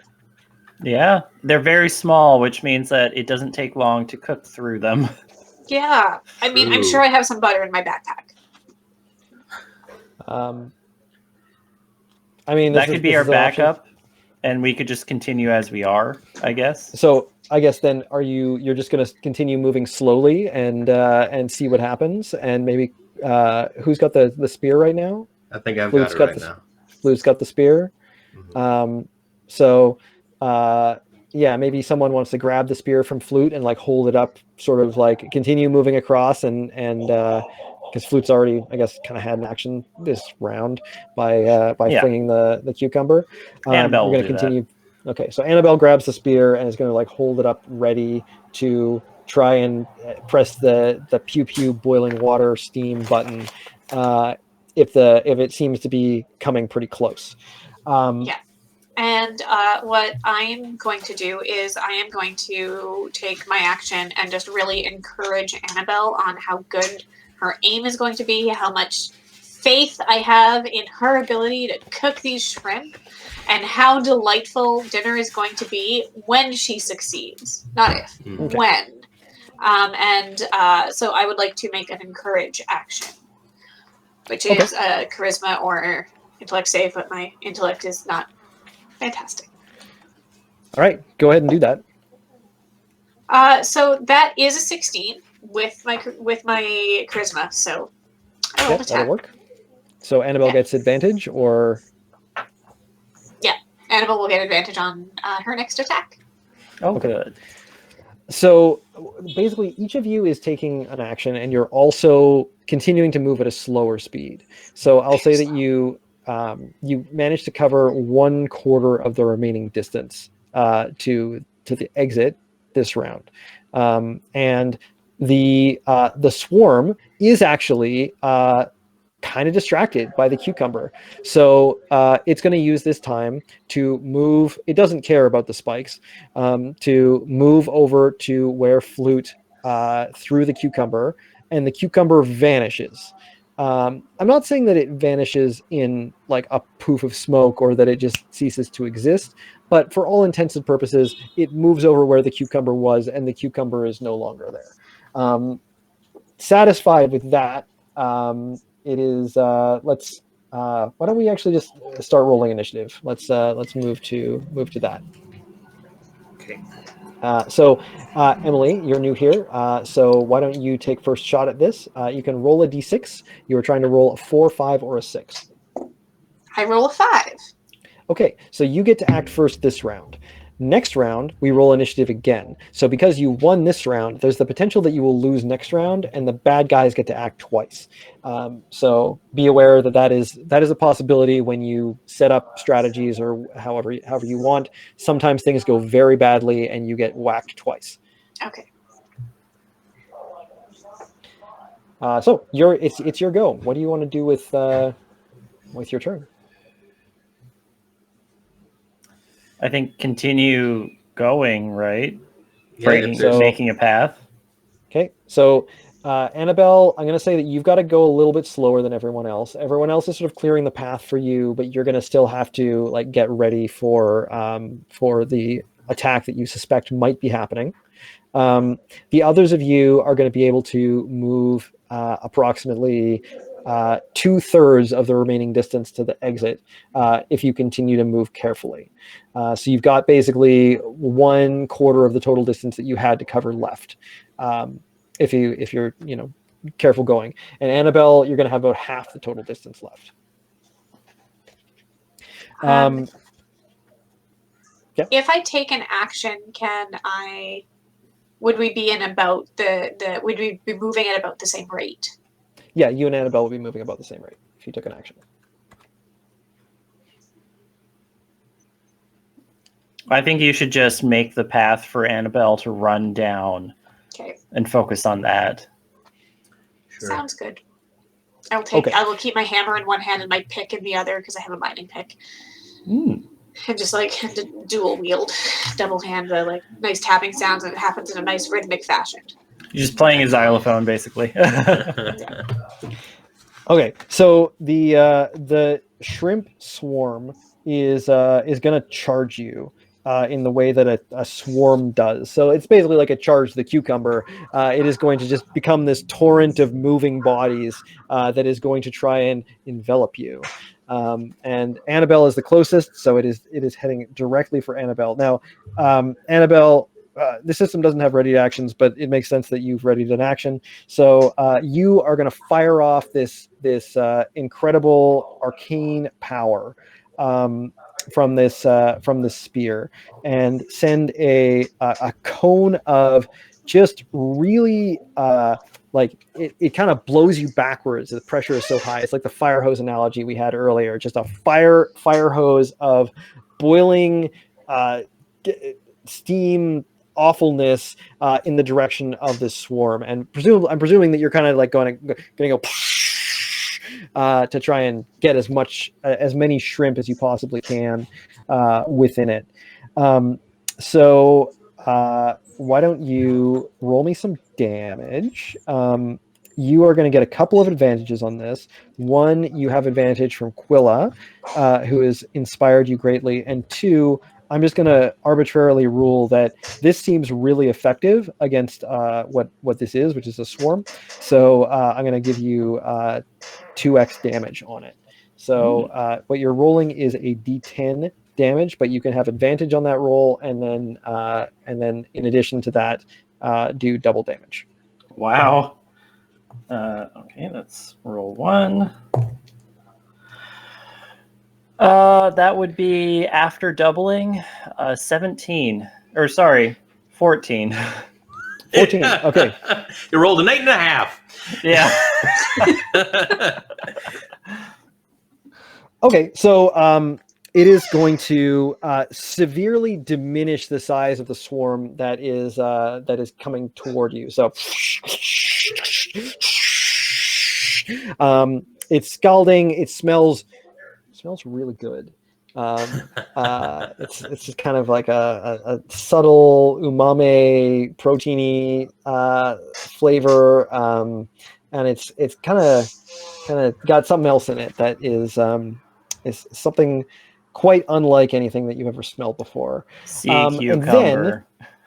Then the giant cloud of vampiric shrimp is going to envelop you, and they are going to start sinking their little shrimp vampire teeth into your body, sort of as drive-bys as they move by, and do 5 points of damage. Now, this is a much smaller swarm than was there before, but yeah, you've definitely got a bunch of them sort of latching on and sucking the blood from you, and you can see as you're now getting a much closer view of them that they in fact have these, like, the shrimp have little beady eyes. They're bright red and glowing with the rage of 1,000 years of undeath.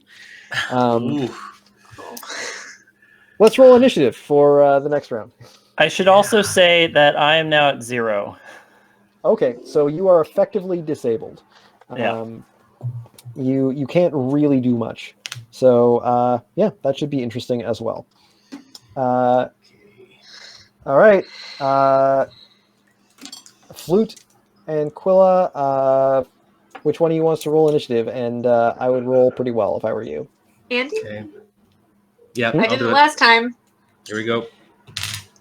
6. Okay, you're good. You get to act first. Excellent.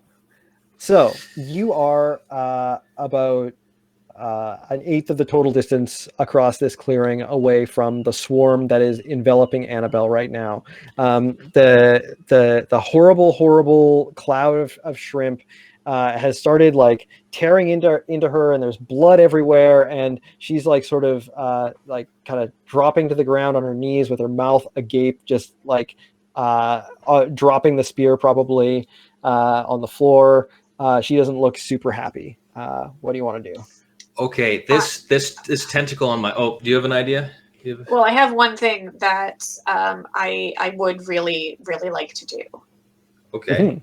I would like to grab my delicious, toasty, gooey cheese sandwich from the pocket that I have put it in, and I am going to take it, and I am just going to try and throw it as far as I can. And it's not just that, like, I am going to sell this. There's a wind up. There is like a cry of dismay as I have lost my beloved toasty sandwich in an effort to use my distraction ability and convince them that there's better food available elsewhere. Interesting. Okay, I feel like this is a very hard sell on the thousands or tens of thousands of creatures that are presently enveloping your friend. Yeah. It's selling something like that to one creature is maybe difficult, but pretty difficult to do it with multiples. So you can go ahead and make your charisma save, but I think that that you're going to need to take disadvantage on it because it's kind of a implausible circumstance. But everyone loves cheese. Everyone does it's like love a ham and cheese, cheese sandwich. It's but got they're some pig in there vampire too. shrimp. So do vampires like cheese? Like maybe it's a very civilized thing to like. So possible. So that is a 14. That's a 14. All right. I don't feel like that is going to be enough to distract the cloud of shrimp anyway, or at this point. But if that would even work, because kind of the way that they already have food, they're on top of food. But it was a good try. Yeah. Is there anything else you would? I will say that that's probably your action, but you can take a move still if you want to. I am not going to put myself out in front. I'm just going to feel sad at the loss of my delicious, toasty, gooey cheese. Yeah, more than the sandwich. Flute. Yes. What was able to glean from this tentacle that's on my armor? Is this an area of effect magic thing? Will this explode to an area effect? Yeah. So, I mean, what you saw, and you didn't see a whole lot. The crab had it affixed to its shell, and obviously the crab can go inside its shell. But if the crab was over here, the tentacle was over here, and it seems to have tried to do the same to you, so that if the fleshy bit of you is exposed on this side, the tentacle is more or less exposed on this side. So I guess what I'm saying is, if you're trying to determine, is it going to hurt me if it explodes, probably the crabs were trying to avoid that. If you're trying to determine, is it going to hurt someone who's friendly to me, who is occupying close to the same space as me, if it explodes, unless that person has some sort of shelter or cover, probably it would. Right. So, like, if we both hit the deck and let it go. So if you're like you're saying you want to like sort of tackle Annabelle and yeah,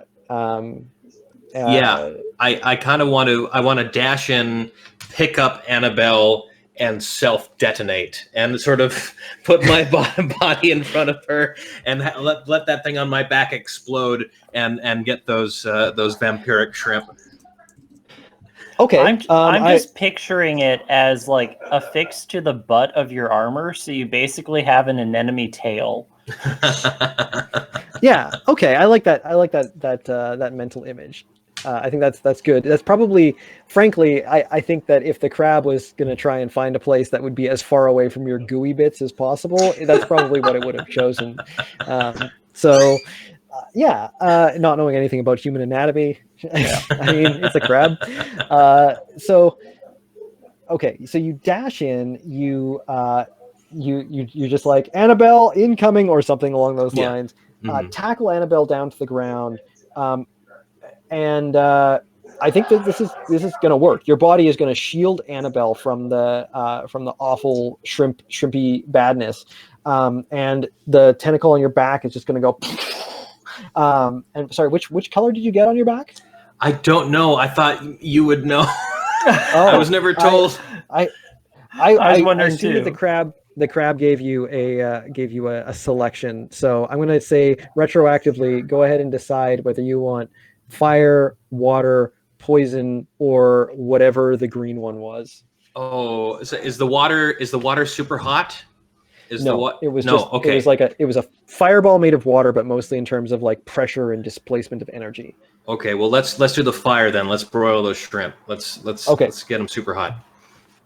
So you can go ahead and roll me 2d8 damage on this one, and try and toastify those shrimp. Sure, that's 2 and a 5, 7. Okay, so that is again managing to toastify a significant portion of the shrimp based on what was there before.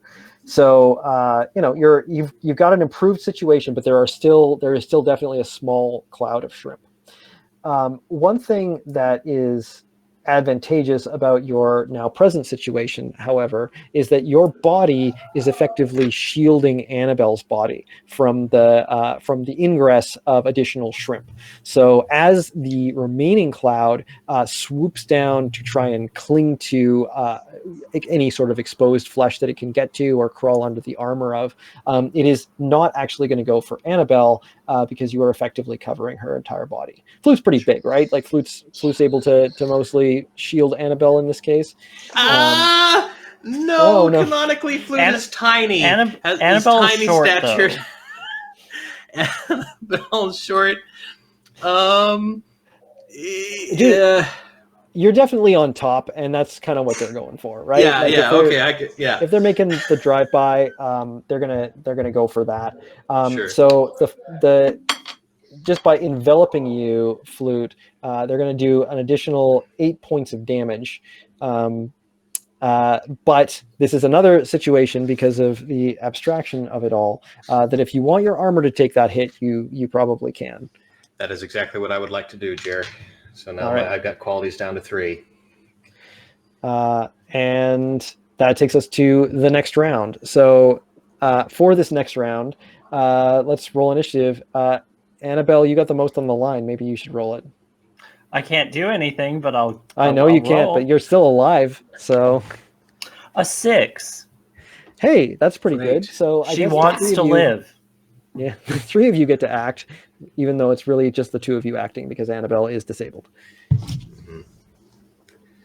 All right. Well, I don't have any area effect stuff left, but I've got a battle rhythm going and I've got a knife. There's one thing you do have. Yeah. And it's sitting right next to Annabelle. The spear is on the ground. And it has one more charge before we rest again. Okay, how about we use that? How about I pick that up and turn on the shrimp? And I would like to encourage you to do so by yelling, just steam them. Do it. Imagine the butter. Did you bring garlic? So, Emily, for your reference, the way that initiative works is your entire party can take whatever actions you have in whatever order you want, and that includes like breaking up, moving, and taking actions, and like literally however you want to arrange your actions, you can do them in that order. So yes, this will totally work. You can go ahead and make your encouragement. That is a 15. Okay, that'll work. And then Flute, you can roll 2d10 or advantage on 1d10, and then also double it. Fantastic. Okay. Where did I put my d10? There it is. Okay. And so that will be 6 total. Didn't roll very well. 6 total. All right. So there are still a few shrimp. There are still a few of them kicking around, but like if before it was like 100,000 shrimp, you're probably looking at like 10,000 shrimp now. So far fewer shrimp to deal with. Only 10% to go. Yeah, but I think the shrimp have had enough. They're going to disperse at this point, given that most of their colony is lying, like they've been falling out of the water onto the ground for a while now. It's basically just been raining calamari, not calamari, but nice, delicious, succulent vampire shrimp. These ones are definitely finished, and they're gonna start moving away from you. And of course, they're not moving through the spines cautiously the way that you were. So they're just gonna head off towards the door. And unless you want to, they're maybe like all the way across the room by the time the next round comes up. So, you lose initiative anyway, so they go there. Okay. Yeah, I say we rest. We let them go and we rest and get Annabelle back up to health. Annabelle weakly and wearily lifts up a hand and says, "The sandwich. Give me the sandwich." I will go and retrieve wherever this semi-wrapped in wax paper sandwich is. It's like see if I can brush stabbed on some the end of a spike. Yes, any leftover coral bits, because I don't want it to cut your throat or anything. And I just bring my extra gooey, delicious toasty sandwich. It's a little cold now. And I try and gently put a couple of morsels into Annabelle's mouth. Thank you. So you're slowly nursing Annabelle back to health. Doing the wrinkle in time, feeding Meg small little bits of food until she's ready to go back to tesseracting. So let's close curtain on this with as we go to break with licking the wound, still in this very porcupine-y room, but kind of trying to find our feet after what was a pretty dangerous but actually worked out okay encounter. So folks, we're going to take a quick break. I'm going to say goodnight to my daughter, who's obviously very anxious to say goodnight to me, and we will see you in just a few minutes.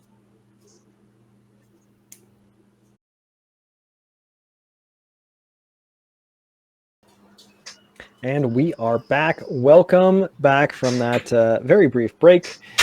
I said goodnight. Everything is good. And we are ready to continue, at least for a little while longer. I was going to mention at the beginning of the stream, and I forgot. I was trying to keep so many things in my head at the beginning of the stream, that we were going to be playing in hardcore mode tonight, which basically meant that it would make for a pretty lackluster ending if we had everyone die in the first little bit and then started again and went to the first level and all that kind of stuff. So I was like, no, we'll if there's a death, we'll just stick with the drama of that situation and we will call it a night and maybe switch to Q&A. And at this point, well, we're already most of the way through the session, so it's not going to be as much of a concern. But if there is a death, then we're not going to restart again. Yeah. Sounds good.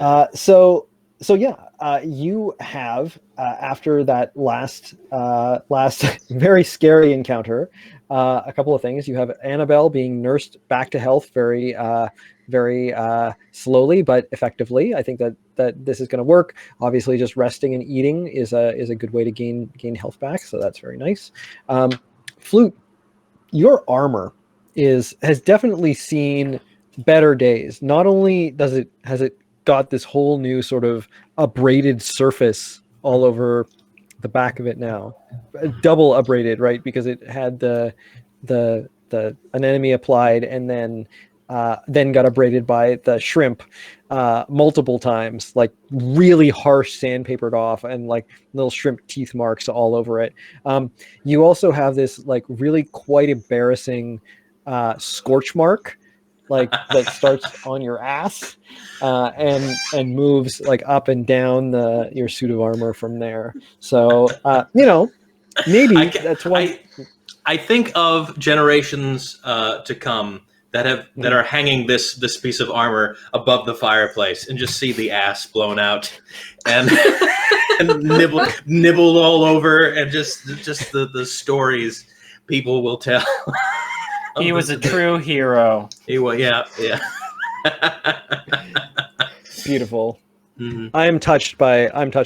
I'm sure that Quilla will embellish it as well suitably to make the most of the situation. As long as I live long enough to explain the massive eruption that accompanied our shrimp dinner. Hopefully they can see that the damage is coming from the outside and not the inside of the armor. It was some really spicy curry. So yeah, you're in the midst of the spikes. You rest up. Annabelle, you can gain some hit points off of that. I don't recall, assuming that you have rations left to gain hit points off of. I'm not sure what your ration situation is right now. I know that you have been moving through them, but I have not personally been keeping track of them. So I thought I ate the sandwich. Okay. She ate one of my 2 sandwiches. Okay. So I am down to 1 ration left. Okay. So we got that. What else was I thinking? Flute, were you doing anything through this rest? Yes, I think I'm mourning the loss of my the deleterious state of my armor. But I think I've got 1 non-cucumber ration left that I think I shall chow down on and get back to 9 hit points if possible. Okay, yep, that's totally fine. So you spend that time while you're doing this. Some fish start swimming into the room. These are chell. They're sort of pretty standard medieval fantasy. We made up a fish and it's somewhere between a trout and a salmon, but we're not exactly sure, so we're going to call it this. So the fish start swimming in, and they're very interested in the shrimp all over the floor. So they're going to start swimming down and so on. There's like quite a big school of them sort of collecting around you as you rest. Nice. Is there any sand? Is there shrimp sand on the ground? Is there? Oh yeah, there should be. Yeah, it's weird because again, we've got this sort of swarm scenario where the shrimp are like one monster, but they're actually a ton of little monsters. So yeah, it makes complete sense. There would be sand left behind. There are 500 sand sort of scattered amongst the shrimp. The fish are not eating the sand. They are just sort of going for all the delicious shrimp that were left behind. So if you want to collect that up, you certainly have time to do that during the rest as well. Yeah. I'll pick that up and stuff it in the body bag. Sort of. Okay. Or does anyone want to eat the shrimp sand and get cool shrimp memories? Does anybody feel like chowing down? Oh, Krankor somewhere is helping a wizard in town and having this weird flash of melancholy and loss. Could be. No, but I would like to just sing a gentle song in starting to work out a nice melody to go with this whole flute butt situation. So I'm just gonna work on that, and it's actually quite a lovely, quite melodic. I maybe come up with a harmony or two, and I'd actually like to spend my rest doing relaxation, which I can just spend my rest doing that, and we all get advantage on a roll of our choice before our next rest. Ooh. Very good. Okay, thank you very much. You do have to put up with the indignity of having your butt eruption memorialized in song, in 3-bar harmony. It's an honor to be a legend in any aspect. I feel very proud. Is it named something like "The End of Our Enemy by Our Anemone"? Or something like that? I mostly actually leave the enemy out. It's really just a tale of eruption and explosion and really fiery poop. Yeah. Tale as old as time. Well, fantastic. So you rest up, the fish come in, that's basically what happens. You're able to, after that, make your way the rest of the way across the room without incident, moving aside the prickly coral, which you never got pricked by. I am so sad. No, I'm not an antagonistic GM.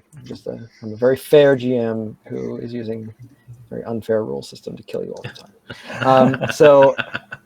You may be fair, but occasionally you mourn the loss of our dying in a spectacular fashion. Yes, indeed. So moving across is going to take you into another sort of very dense patch of coral forest. And this one is notable in that it's just stiflingly difficult to move through.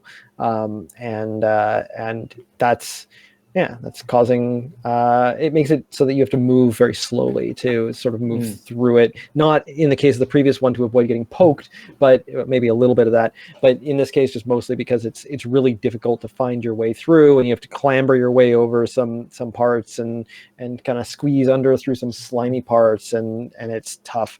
And as with the other areas like this, it's pretty difficult to find your way through it. Difficult to sort of tell where you came in after you've been in there for a little while.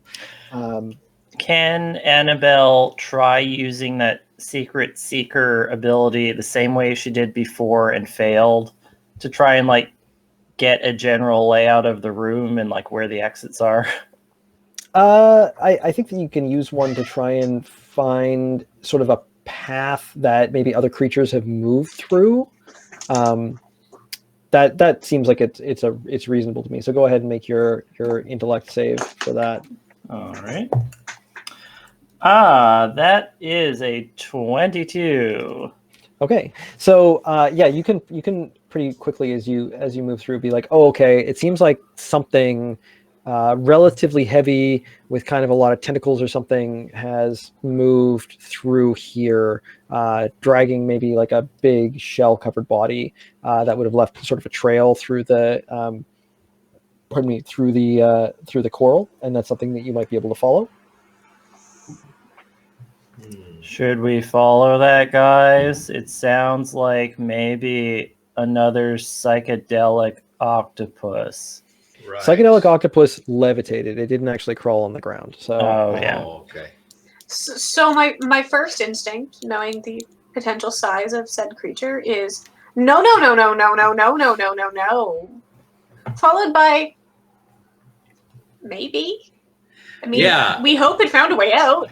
It's true. And if it's dragging a shell of something, maybe it's already got something to eat and will leave us alone. Yeah. Okay. So you're following that then. You're gonna sort of continue moving through and sort of moving aside the coral that you can and digging up underneath and whatnot. And someone at some point who's going first through here? Are you because you're more or less moving in single file. I feel like Annabelle was the one that like try to find the lay of the land and would be in front for that reason. Okay, so everyone's following probably at the Annabelle. back. That makes sense to me. Yeah. So Annabelle, I'm going to say at some point, this trail is going to lead into a pretty claustrophobic area, like, you know, a load screen in basically any video game where you need to get down on your hands and knees or on your, like, actually fully prone and like drag yourself through on your elbows.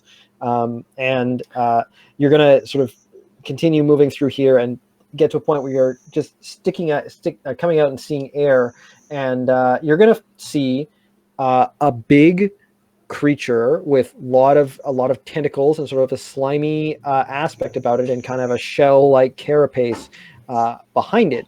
This is a shrimp, but unlike the shrimps that you saw earlier, the word shrimp doesn't describe it very effectively because it is very large. Is this the legendary jumbo shrimp, Jer? Oh, is of baby, song and is this legend? This is a jumbo shrimp for a barbecue, made in heaven. It is psychedelically colored, but it has an aspect of colors that you've maybe never even seen on this world. Some sort of strange additional color that may come out of space and time from a universe that you have not seen before. And it is going to try and bite your noggin as you poke your head out, and it fails. It goes kronk and locks its teeth onto some coral that is near you right after you poke your head out. Shall we retreat? We could retreat. Back up. Decided that it had initiative in that round, so you can go ahead and like back away from it a little bit, as your friends following you, who are also prone on the ground, going on their elbows, try and retreat. But you're definitely able to get your head out of range of the chompy teeth, and it sort of sends some tentacles in after you that caress your face in hungry manner as you move your face out of range. But you're able to move back at least far enough that it can't quite reach you. Just trying to figure out whether it's going to try and squirm its way into. I think that it can find other things to eat, so it's gonna like. It's definitely still like interested for a little while, pawing at the ground, but it's not like moving itself bodily in after you. It's not committing to the action. It's sort of like just there, looking, kind of, like doing this kind of thing.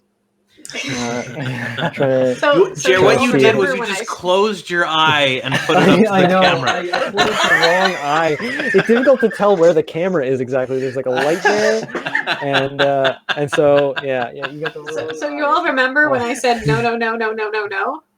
I shouldn't have second guessed myself. Oh, I need to get back into frame. My camera is focusing on the yarn instead. There's yarn-like tentacles. There's kind of like spiky-looking tentacles. There's all sorts of delicious tentacles that are really interested in seeing you, but they want you to come to them. They don't want to do the work of squeezing in after you. Annabelle feels changed by the experience of being caressed all around the face and neck by weird tongue tentacles. It was not pleasant. Let's not go back there. Agreed. All right, so you're going to try and bushwhack your way through to a different spot. And when we get to a path where maybe we can move off, I'm going to take a piece of. I have some twine in my bag. I'm just going to take a little piece of it and tie it off as a note to ourselves to never ever come this way again, ever, and any descendants. All right. Or cousins we might have. Yeah. So you head in the other direction, or in a different direction away from there, and you start like bushwhacking your way through the coral, and you feel this feeling. You begin to feel this feeling in the pit of your stomach that is not. it's kind of drowsiness, just like general dopiness. Maybe it's not in the pit of your stomach. Maybe it's just in the bottom of your eyes and the back of your brain. It's just everything's getting heavy and it's feeling like it's getting a little bit. Oh, I don't know. Kind of difficult to focus maybe as you move on through here. So basically, you feel like a new parent does about a month into the experience. Yeah. Sure. Or like you've been playing games at Gen Con like literally all day long, and then you decide that your friends want to play another game over dinner at like 7 p.m. and you've like literally played 14 hours of D&D, and you're like, sure, and then you realize, halfway through that game that you've actually been asleep through half of it. Yeah. Yeah. Should I play my horn, everybody? Yeah, We're getting I a can bit accompany sleepy. you on flute. Basically, the way that you're going, you're going to have to choose between the sleepy route or the shrimpy route. So, sleepy, I guess. okay. So you continue moving through, and you eventually sort of someone pulls aside some piece of coral that was a little bit loose, and you see. First of all, you think it's one of these coral golems, but then you realize it's not the coral golem entirely. It's just the brain coral part, and it's sort of sitting amid the coral, not really doing much. It's just kind of sitting there with coral kind of growing around it. Is it sleeping? Is that why we're feeling that? I don't know. You're definitely feeling sleepy. I mean, if it's asleep. It's a piece of coral that is shaped like a brain. I'm not sure if you can tell if it's sleeping, I guess is what I'm saying. But it doesn't appear to have like a full body around it that could come after us. No, it has coral that's sort of like growing into it a little bit and kind of around it. You're getting the sense that there's a structure maybe sort of building up around it, but it's not... it's certainly not the kind of body that you've seen before. It's a baby. Hush, little baby, don't say a word. Mama's gonna have a nap right now. So, presuming that you want to start poking at it. No. Do we want to start poking at it? I'd love to get back down to the kelp forest before we die, and I don't know if this. I'm looking at every room as, can this help us get lower? And I'm not sure if it can. We could try to wake it up and talk to it, I guess. Maybe get some information out of it. What do you guys think? You could definitely move past it as well if you want to. Like you're just sort of continuing down this route, feeling sleepy, run into the brain coral. Sure. I suggest we get out of here before we all have a nap. Yeah. Sounds good. Fight that. Fight it. And continue on. All right. Splash some cold water on the face. Yeah. How intently, Flute, are you feeling the desire to stay awake and be awake? Oh, Jeremy. I assume we are more interested in this than our characters are currently. I'm teasing you. Let's you're going to be able to get, providing you're not actually doing anything to aggressively poke the brain, you're going to be able to get by it just fine. That's a very good twist, though. That's a lovely narrative twist. Yeah. So you're going to move out of this area and into something that is not nearly as stifling, but it is still stifling somewhat, it's still maze-like and difficult to navigate somewhat.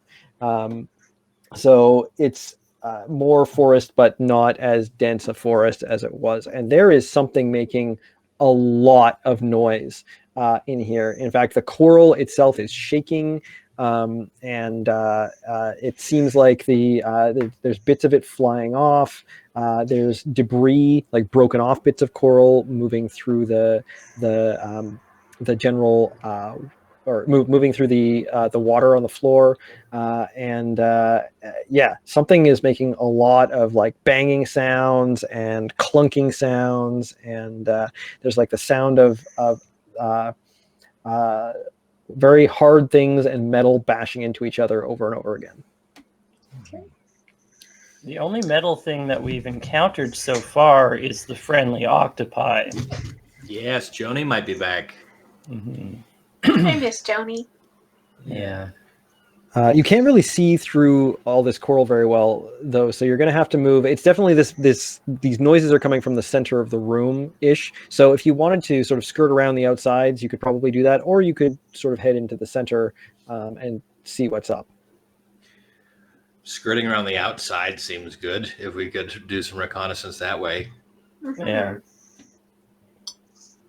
Maybe like try to get a peep at what's going on, but be quiet around the outside. I mean, fortunately for us, it is making a lot of racket, so hopefully it won't hear us. Yeah, that is a good possible thing to think. So you start moving around the outside, and at some point, this time Flute is in the lead, or is Annabelle? Are you trying to find a trail through here again? What's the plan?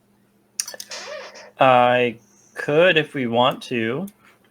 Sure. I mean, it sounds big and dangerous, so I'd like to put my tank self forward to take whatever brunt may be coming at us at a nasty speed with poor intent. Yeah, but the intent is still to like sort of circumnavigate whatever's going on in the middle. Sure. Okay, so if you've ever, well, first of all, I guess, at Flute, at some point as you're moving around, you're going to like step in something squishy and look down and see that there's actually like a bunch of sea cucumbers sort of collected here, like tribbles almost in that episode of Star Trek. There's just like a big sort of pile of them in the corner. And like as you're like looking down and maybe like, you know, slow, like silently pointing to your companions, like, check out those sea cucumbers. There's like, have you ever been up like next to the boards in a hockey game? There's this like boom right next to you, and something very large impacts the coral like very near you, and like a lot of it like bends like a big, like if you've ever like fallen over into a bush or something like that, and the bush kind of bends with you, and then sort of bounces back, and you hear this like of hydraulics or something moving as the whatever it is rights itself, and then again there's a bunch of like as whatever's going on next to you continues, but you still haven't really gotten a clear look at what's going on. You can continue circumnavigating the room if you want to. I wonder if Joni's in trouble. I wonder if the octomech is fighting something. Can I take a peek through some of the dense foliage of the coral? Yeah. Well, you can like, you'll have to move up a little bit, but you can definitely do that. Are you trying to remain undetected as you remain undetected? Yeah. Okay. So could I get you to make a dexterity check, please? 15. 15. This is actually an opposed one, because you know whether whatever is in there is going to see you is going to depend on whether it actually sees you. Yeah. It's just everything that is in there is distracted, so you don't think that you're spotted as you like very carefully poke your head around a corner and see it is in fact a giant shrimp. In this corner, a giant shrimp similar to the one that very recently caressed your face. In the other corner, a new challenger, an octopus in a big mech suit, smashing at the shrimp with its big octopus legs.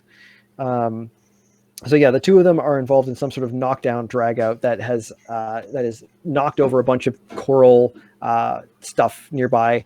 The octo suit is seemingly pretty damaged, as is the shrimp, pretty somewhat hurt at least.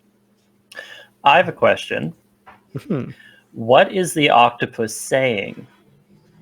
Oh, it's yelling obscenities at this point, and attempting to right itself, and just doing your typical like please, please. Okay, good. Take this. And Is it Joni? The octomech. I'm not sure if you are. I guess you got pretty close to Joni, and you might be able to notice differences, but I'm not sure. I mean, Joni's also the only octopus you've seen. I think it would be difficult for you to tell one octopus from another at this point. Are all the mechs the same? All the mechs are. Oh, I guess that's true. The mechs are a little different. So I'm going to say that you can determine that this is probably a different mech, but it's been pretty badly damaged as well. So yeah, there's the battle strategies from the shrimp seem to be biting and like rolling into a ball and smashing, and the battle strategy from the octopus is more like trying to grab it with these like big, almost like caliper instruments, and then like crunch it or smash it. I think we should help our octopus friend. Octopus friend has always been good to us and has always pointed us in the right direction to the exit to get to the lower level. And the shrimp is bloodied or whatever. It looks like it's. And I bet we could take this shrimp thing if we fought it all together and got it on 4 sides. What say you, company of fellow adventurers? I mean, I'm pretty scared of those things. They make me a bit more slimy under the collar than most other things right now. But I do have a slug I haven't eaten yet. Is that the one you bought? The one I bought, yeah.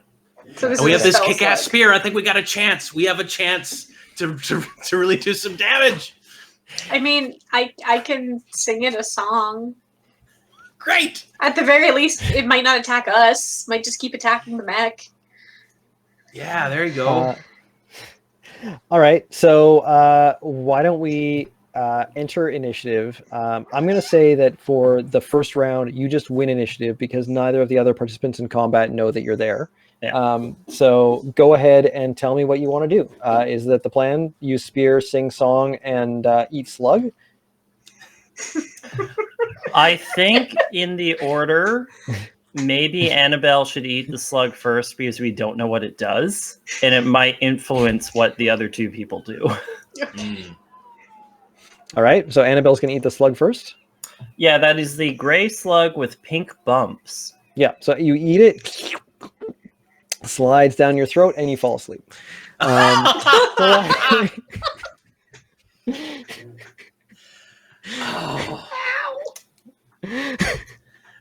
Writing down sleep. Quillette and Flute, it's your go. Okay. Well, I get my spirit. I pull out Dracula's monster, and I'm ready to go. And I turn around and I said, "Annabelle, you got my back." And she's napping in a pile of sea cucumbers. And I go, "All right." Yeah. And I charge in. Now I do a battle rhythm. So because this is a big shrimp, and this proved to be very effective against the cloud of shrimp. Mm-hmm. But the battle rhythm, can I use? Eesh, I don't know. Should I just attack it, or should I use the steam thing? The steam thing counts as a spell. So okay. I'm going to say that you probably can't use it to make 2 attacks. Okay. Probably, if you want to make 2 attacks, you're going to be actually poking with the spear. Okay, let's poke. But you can choose to make it a very hot poke. That's true. You can choose to fry the creature in addition to. Let's put this shrimp on the Barbie, and I take the hot end, and I'm gonna like full speed with only it's tiny, so it's right at this thing, and do up a nice little skewer. Yeah. Don't forget that Quilla's ability is going to give you advantage on the next roll that you make. Okay. Yes, or any roll you choose. You just get one. Yeah. Sure thing. Well, I think what was the going back and looking at this thing? It's 1d12 with advantage already. Yes. but Great. your attack roll could get advantage as well. So Okay. All right. Well, let's see if this hits. Let's see. It's a 15.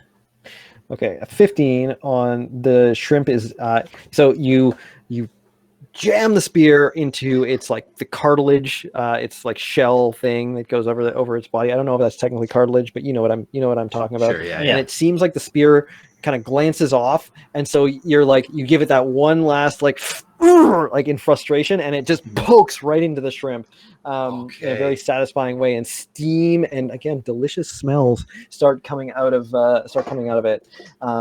So you can go ahead and roll your 2d12 or like your best of 2d12, your advantage damage, and then you can roll an additional d4 of fire damage. Okay. Oh, I got 2 11s on that, so it's going to be 11 and a d4 of fire damage. Let me just hook up a d4 is a 4. Okay. Wow. So actually, this is going to be over pretty quick. Annabelle falls asleep. Flute jams a spear in. Quilla is like making envoys to the shrimp to be friendly. I believe was the idea. Well, if they were doing other things, I was just going to distract it. Okay. But I mean that's also I guess it's not going to need infriendling or distracting at this point because the spear apparently just got jammed like right into whatever passes for a brain in a shrimp, and it is now a very effectively lobotomized fire lobotomized shrimp that again just smells super good. And again, Flute, the sensation of like sand is just sort of like coming out of its mouth like a slot machine, just like all over the ground as it succumbs to the power of the spear, and the octopus looks kind of shocked. It rights itself, and then color changing, like, oh my goodness, thank you. Who are you? Etc. Etc. Etc. The thing is, they don't know what it's saying because Annabelle is asleep. I'm just like waving hello. Hi, new friend. So it's making thank you kind of gestures and things like that, and it seems very, very happy to see you, and of course is very happy that you've killed the shrimp, and it makes it again beckons you, makes gestures, and is trying to get you to follow it, and it points to your dead companion, and sort of it goes, huh? I shrug. Well, I mean, I'll take the feet if you take the arms, and we can just drag her. Yeah, absolutely. But before we do that, what I would like to do, because I have not done it yet, but I want to eat me some jumbo shrimp sand. I want to. Oh yeah. I want to see what that's like. Okay. Delicious.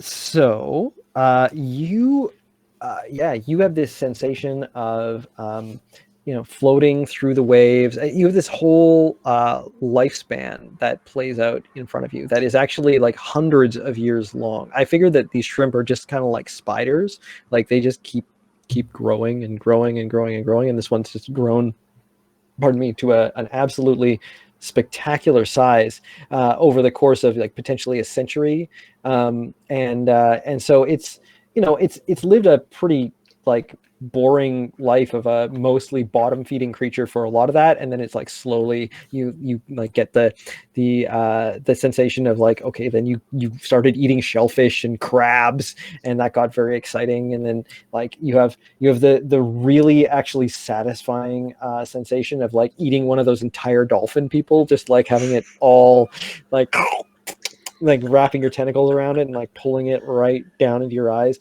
so or right down into your belly, and liquefying it with the acid running through your body. Annabelle and Quilla, as after Flute eats the sand and is sort of like stuck in reverie for a second, you see Flute's eyes start to like multiply, and sort of become multifaceted and black and interested. Like they become compound, multifaceted eyes. They're black. They're very shiny. And Flute, you see the world in kind of a different way. So now, as part of any rest, you may also cast Detect Magic. Okay. Huh. Like that's an Neat. additional act he can do on top of anything else he is doing? Sorry, it's not even as part of a rest. It's once per rest you can cast Detect Magic at will. So so you can cast Detect Magic, and then every rest it recharges. Nice. Okay. Just like having a spell pearl of it, basically. Yeah, exactly. Oh, I turn to the others with my multifaceted eyes as they. And Annabelle. Annabelle wakes up to that and goes, ah. Yeah, Annabelle, it's I just weird. I inform you that this is not replacing the butt explosion in the song. Thank you very much. Fair enough. Annabelle, you're looking at Flute, and it's giving you like kind of flashbacks to that weird sensation of the shrimp caressing your face. Annabelle's just getting even slimier under the Yeah. collar, like. So Flute. So the octopus is like just sort of taking this in, but it's seen plenty of people eat sand. Oh, you also gain 500 XP as part of eating that sand. So that's Amazing. That's potentially important because I know that you've gained some from bard songs of various sort or entertainer abilities. So the octopus is going to take you through the reef bit that you're in right now and into another octopus lab and give you the opportunity to have a rest. So as per previous times that you've been in the octopus lab, it's going to sort of do some repairs to its mech. It's going to take maybe a lot more time, or not a lot more time, but it needs them in a lot more dire a way than previous octopodi, pardon me. And so it's going to start doing those repairs, but it'll also let you hang out here. Sorry, Emily, I realize I have not described this while you've been present. So it goes up to a wall that previously looked empty, and it takes its tentacle out of the mech and feels around a little bit and sticks it in a little hole, and then a big steampunky door opens up and allows you into this a very steampunky workshop in which it has all these tools and workbenches and things. It sticks the mech there, and it starts to use the arrayed tools around it to perform repairs and maintenance on the mech, while gesturing you over to some couches and sleeping things that are obviously not designed for people, but will do just as well if you want to take a rest and do so without the chance of an encounter. Is basically what you figured out through doing this a few times. Nice. Excellent. Should I learn fish language or crab language?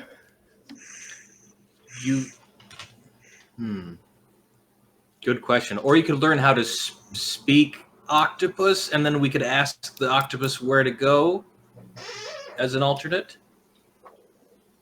Or can you even do that because it's a color-based language? I don't know. Yeah, like in my mind, it seems a bit cheaty to be able to speak octopus when I haven't, for example, eaten any to gain that ability physically. You totally can, though. Like you can learn to speak octopus after a fashion. That is definitely covered by that ability. Okay. I don't know exactly hold how your you do breath it. to different extents to turn like red and blue and like Or else, I mean, we've talked about various ways of doing this. Flashcards, maybe different colors of sand or cloths or something like that. You're an academic. You can figure it out better than I could. Okay. But you can definitely figure out a way to talk to the octopus. Maybe you've got different colors of coral. There's that in abundance in various different colors. Just be careful. I hand you that like you a don't... tiny costume kit and like costume makeup that I happen to have because I'm an entertainer. Yeah, there's probably some stuff in there that would work to help flag the octopus. In any case, you can figure out some sort of way of flagging the octopus to communicate to it. In that, like you're not talking to it like an intellectual. You're not going to write a thesis in Octopody, but you're going to, or cephalopod, but you'll be able to communicate an intent to it if you want to do that. Okay. So I guess the party wants me to learn octopodes. I think it'd So be I will. most advantageous. Yeah. Okay. Anyone else eating rations, gaining experience?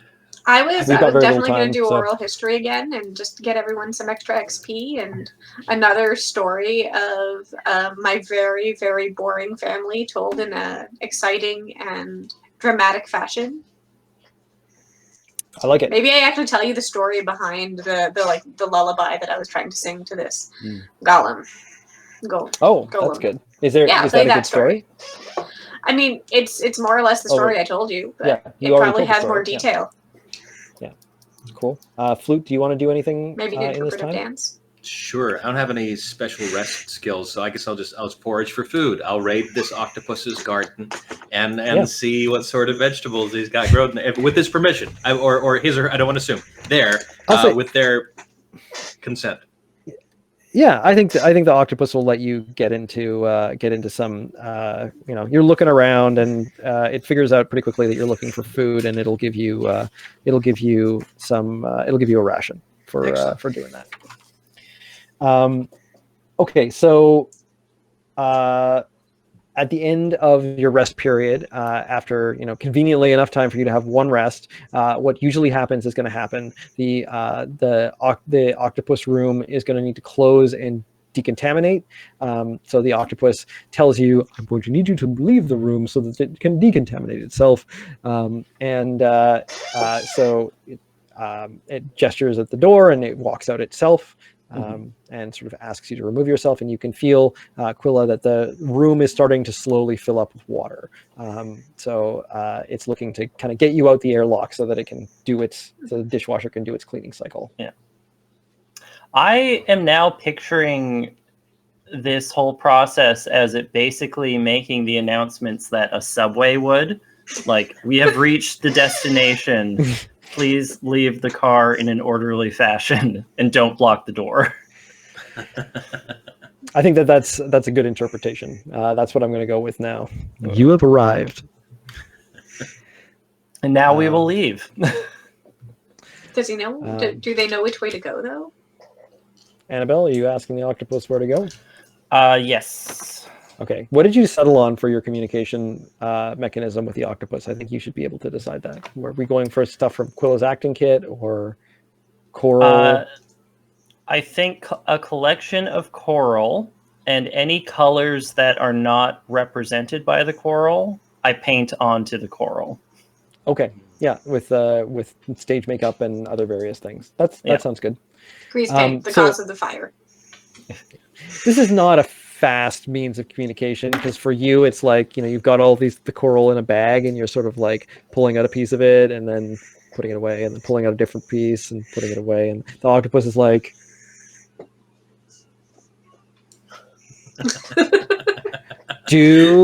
all right. But you eventually get your message across, and the octopus is like, yes, of course. I can take you there right now. We are very close by. Follow me.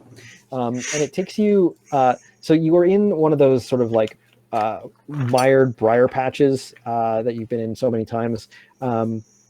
And that's where the battle took place, and the battle sort of has cleared out like a large part of the inside of it because both combatants were so heavy. So you're able to like move across the center of the area pretty effectively and out the other side. And that is where you find, basically almost immediately next to where you were, a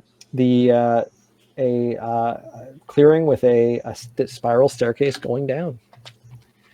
Cool. There is a maximum number of rooms that you can encounter on any given floor. That is the number that I rolled for this floor. You have encountered all of the floor, everything that this floor has to offer. So congratulations. Nice. On not dying through that. This is the first floor I think that you've got all the way through without skipping. So that's very impressive, especially since it's the maximum size that it could be. And I think that is where we should probably call the session. One last thing, DM. Yes. I thank the octopus. The octopus is very gracious and thanks you immensely for helping it kill the shrimp, which has been a problem in the area. You may have noticed there are increasing numbers of large. What kind of creature is a shrimp? I don't remember, but whatever that is, that's the DM speaking, not the octopus. Roaming the area. It is good to be rid of another one of them. Thank you again for your assistance. And it sort of wanders off in the sort of generally helpful but also kind of disinterested manner that you're used to from the octopody. And that, I believe, is where we're going to have to leave our Rasp of Sand campaign.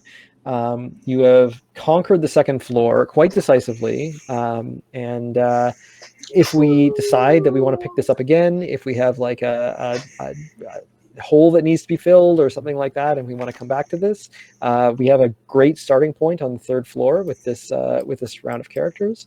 But I think that's going to be it. So you didn't get your dramatic deaths. You got to end on a high note, but we did conquer another floor, and I think that this was a really interesting and fun experiment. So Andy and Matt and Emily and also Ian and also Kathleen, thanks everyone for like going on this journey with me.